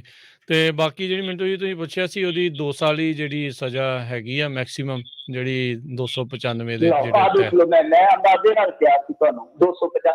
ਆਹ ਗੱਲ ਕਰਨ ਵਾਲੀ ਆ। ਮੈਂ ਤੁਹਾਨੂੰ ਨਾ ਇੱਕ ਅਪੀਲ ਕਰਾਂਗਾ, ਜਦੋਂ ਵੀ ਤੁਸੀਂ ਡਿਬੇਟ ਹੋਰ ਵੀ ਕਰਦੇ ਹੋ, ਇਸ਼ੂ ਪ੍ਰੋਗਰਾਮ ਕਰਦੇ ਹੋ ਜਾਂ ਦੂਸਰੇ ਪੱਤਰਕਾਰਾਂ ਨਾਲ ਕਰਦੇ ਹੋ, ਇਸ ਨੁਕਤੇ ਨੂੰ ਜ਼ਰੂਰ ਵਿਚਾਰੋ ਕਿ ਏਡਾ ਕਮਜ਼ੋਰ ਕਾਨੂੰਨ ਔਰ ਇਹਨੂੰ ਵਰਤ ਕੇ ਇਹਦੀ ਇਹ ਗਲਤ ਵਰਤੋਂ ਕਰਕੇ ਕਿੱਡਾ ਵੱਡਾ ਕੋਈ ਫਸਾਦ ਖੜਾ ਕੀਤਾ ਜਾ ਸਕਦਾ। ਸਰਕਾਰਾਂ ਬਦਲ ਗਈਆਂ ਨੇ, ਸਰਕਾਰਾਂ ਬਦਲ ਗਈਆਂ ਨੇ, ਡਿਵੀਜ਼ਨਾਂ ਪੈ ਰਹੀਆਂ ਨੇ ਸਮਾਜ ਦੇ ਵਿੱਚ, ਤਾਂ ਇੱਧਰ ਕੋਈ ਧਿਆਨ ਹੀ ਨਹੀਂ ਦੇ ਰਿਹਾ। ਮੈਂ ਹੈਰਾਨ ਹਾਂ ਇਸ ਗੱਲ ਤੇ ਕਿ ਸਾਡੇ ਜਿਹੜੇ ਵੱਡੇ ਵੱਡੇ ਕਾਨੂੰਨਦਾਨ ਨੇ, ਵੱਡੇ ਵੱਡੇ ਬੁੱਧੀਜੀਵੀ ਨੇ, ਉਹ ਕੋਈ ਇਹ ਗੱਲ ਹੀ ਨਹੀਂ ਕਰਦਾ ਕਿ ਯਾਰ 295 ਇਹ ਕੀ ਆ ਕਿ ਹੁਣ ਮੈਂ ਬੋਲ ਰਿਹਾ। ਮੰਨ ਲਓ ਮੇਰੇ ਮੂੰਹ ਤੋਂ, ਹਾਲਾਂਕਿ ਮੈਂ ਤਾਂ ਬੜਾ ਸੰਕੋਚ ਰੱਖ ਕੇ ਚੱਲਣ ਵਾਲਾ ਨਿਮਾਣਾ ਜਿਹਾ ਬੰਦਾ, ਆਪਣਾ ਜਿਹਾ ਬੰਦਾ, ਕਿਉਂਕਿ ਮੈਨੂੰ ਪਤਾ ਮੇਰੀ ਤੌਫੀਕ ਇੰਨੀ ਨਹੀਂ ਹੈਗੀ, ਮੇਰੀ ਪੜ੍ਹਾਈ ਇੰਨੀ ਨਹੀਂ ਹੈਗੀ ਕਿ ਮੈਂ ਕੋਈ ਬਹੁਤ ਵੱਡੀ ਗੱਲ ਕਰ ਸਕਾਂ। ਫਰਜ਼ ਕਰੋ ਕਿ ਕਿਸੇ ਕਾਸਟ ਪ੍ਰਤੀ ਕੋਈ ਸ਼ਬਦ ਨਿਕਲ ਗਿਆ, ਕਿਸੇ ਕਾਸਟ ਪ੍ਰਤੀ ਸ਼ਬਦ ਨਿਕਲ ਗਿਆ, ਅਪ ਸ਼ਬਦ ਕਰ ਲਓ, ਸ਼ਬਦ ਕੀ ਹੈ, ਤਾਂ ਉਹ 295 ਦਾ ਮੁਕੱਦਮਾ ਦਰਜ ਕਰਵਾ ਸਕਦੇ ਆ। ਫਰਜ਼ ਕਰੋ ਕੋਈ ਗੀਤ ਆ ਗਿਆ, ਇਹੋ ਜਿਹਾ ਗੀਤ ਆ ਗਿਆ ਜਿਹਦੇ ਵਿੱਚ ਕੋਈ ਅੰਤਰਾ ਜਾਂ ਕੋਈ ਸਤਰ ਆ, ਕੋਈ ਪੰਕਤੀ ਆ, ਉਹ ਕਿਸੇ ਨੂੰ ਹਰਟ ਕਰਦੀ ਆ, ਉਹਦੇ ਜਜ਼ਬਾਤਾਂ ਨੂੰ ਠੇਸ ਪਹੁੰਚਾਉਂਦੀ ਆ, ਉਹਦੀ ਆਸਥਾ ਨੂੰ ਠੇਸ ਪਹੁੰਚਾਉਂਦੀ, 295 ਇਹ ਲੱਗ ਗਿਆ। ਤਾਂ ਮਤਲਬ ਕਿ ਇਹ 295 ਇਹ ਲੱਗ ਗਈ, ਪਰ ਇਹਦੇ ਚ ਸਜ਼ਾ ਬੜੀ ਘੱਟ ਹੁੰਦੀ ਆ, ਬਹੁਤ ਘੱਟ ਸਜ਼ਾ ਹੁੰਦੀ ਆ। ਤੁਸੀਂ ਦੇਖ ਲਓ ਕਨਵਿਕਸ਼ਨ ਰੇਟ ਵੀ ਇਹਦੀ ਲੱਭ ਕੇ ਦੇਖਿਓ ਤੁਸੀਂ, ਗੂਗਲ ਤੋਂ ਸ਼ਾਇਦ ਲੱਭ ਜਾਏਗੀ, ਬਹੁਤ ਘੱਟ ਆ ਇਹਦੀ। ਤਾਂ ਜ਼ਰੂਰਤ ਹੈ ਕਿ ਇੱਕ ਸਿੱਕੇਬੰਦ ਕਾਨੂੰਨ ਬਣਾਇਆ ਜਾਵੇ, ਉਹਦੇ ਤਹਿਤ ਜਿਹੜਾ ਵੀ ਦੋਸ਼ੀ ਪਾਇਆ ਜਾਂਦਾ, ਮੈਂ ਇਹ ਨਹੀਂ ਕਹਿੰਦਾ ਕਿ ਫੜ ਕੇ ਨਜਾਇਜ਼ ਹੀ ਕਰ ਲਿਓ, ਮੈਂ ਇਹ ਕਹਿੰਦਾ ਕਿ ਫਾਸਟ ਟਰੈਕ ਕੋਰਟ ਜਿੱਦਾਂ ਹੁੰਦੇ ਆ ਉਹ ਬਣਾਏ ਜਾਣ ਕਿ 6 ਮਹੀਨਿਆਂ ਦੇ ਅੰਦਰ ਅੰਦਰ ਨਿਪਟਾਰਾ ਹੋ ਜਾਵੇ। ਉਸ ਬੰਦੇ ਦਾ ਜਿਹੜਾ ਬੰਦਾ ਆ ਨੌਨ ਅਵੇਲੇਬਲ ਉਹਦਾ ਆਫੈਂਸ ਬਣੇ ਕਿ ਉਹਨੂੰ ਜ਼ਮਾਨਤ ਨਹੀਂ ਮਿਲੇਗੀ, ਟ੍ਰਾਇਲ ਨਹੀਂ ਹੋਊਗਾ, ਸਿੱਧਾ ਉਹਦਾ ਟ੍ਰਾਇਲ ਹੋਏਗਾ। ਜੇ ਦੋਸ਼ੀ ਪਾਇਆ ਜਾਂਦਾ ਵਾ ਤੇ ਫਿਰ ਉਹਦੀ ਜਿੰਨੀ ਜ਼ਮੀਨ ਜਾਇਦਾਦ ਚੱਲ ਉਹਦੇ ਨਾਮ ਆ, ਸਾਰੀ ਜ਼ਬਤ ਕਰ ਲਓ, ਸਾਰੀ ਜ਼ਬਤ ਕਰ ਲਓ। ਔਰ ਇਹਦੇ ਵਿੱਚ ਸਾਰੇ ਧਰਮਾਂ ਦੇ ਜਿਹੜੇ ਰਹਿਬਰ ਨੇ, ਸਾਰੇ ਹੀ ਜਿਹੜੇ ਆਗੂ ਆ, ਉਹਨਾਂ ਨੂੰ ਮਿਲ ਕੇ ਕੰਮ ਕਰਨ ਦੀ ਜ਼ਰੂਰਤ। ਮੈਂ ਜਿਵੇਂ ਕਿਹਾ ਕਿ ਅੱਜ ਤੇ ਚਲੋ ਸਿੱਖਾਂ ਨੂੰ ਟਾਰਗੇਟ ਕੀਤਾ ਜਾ ਰਿਹਾ ਪੰਜਾਬ ਦੇ ਵਿੱਚ, ਕਿਉਂਕਿ ਉਹ ਬਹੁਤ ਗਿਣਤੀ 'ਚ ਆ। ਕੱਲ ਨੂੰ ਬਹੁਤ ਵੱਡੇ ਪੱਧਰ ਤੇ ਕਿਸੇ ਹੋਰ ਮਾਈਨੋਰਿਟੀ ਨੂੰ ਨੁਕਸਾਨ ਪਹੁੰਚਾਉਣ ਵਾਸਤੇ ਬੰਗਲਾਦੇਸ਼ ਵਾਲੀ ਚੀਜ਼ ਨੂੰ ਜੋੜ ਕੇ ਮੈਂ ਕਹਿ ਰਿਹਾ ਕਿ ਕੱਲ ਨੂੰ ਹੋਰ ਵੀ ਸ਼ਰਾਰਤ ਕੀਤੀ ਜਾ ਸਕਦੀ ਹੈ।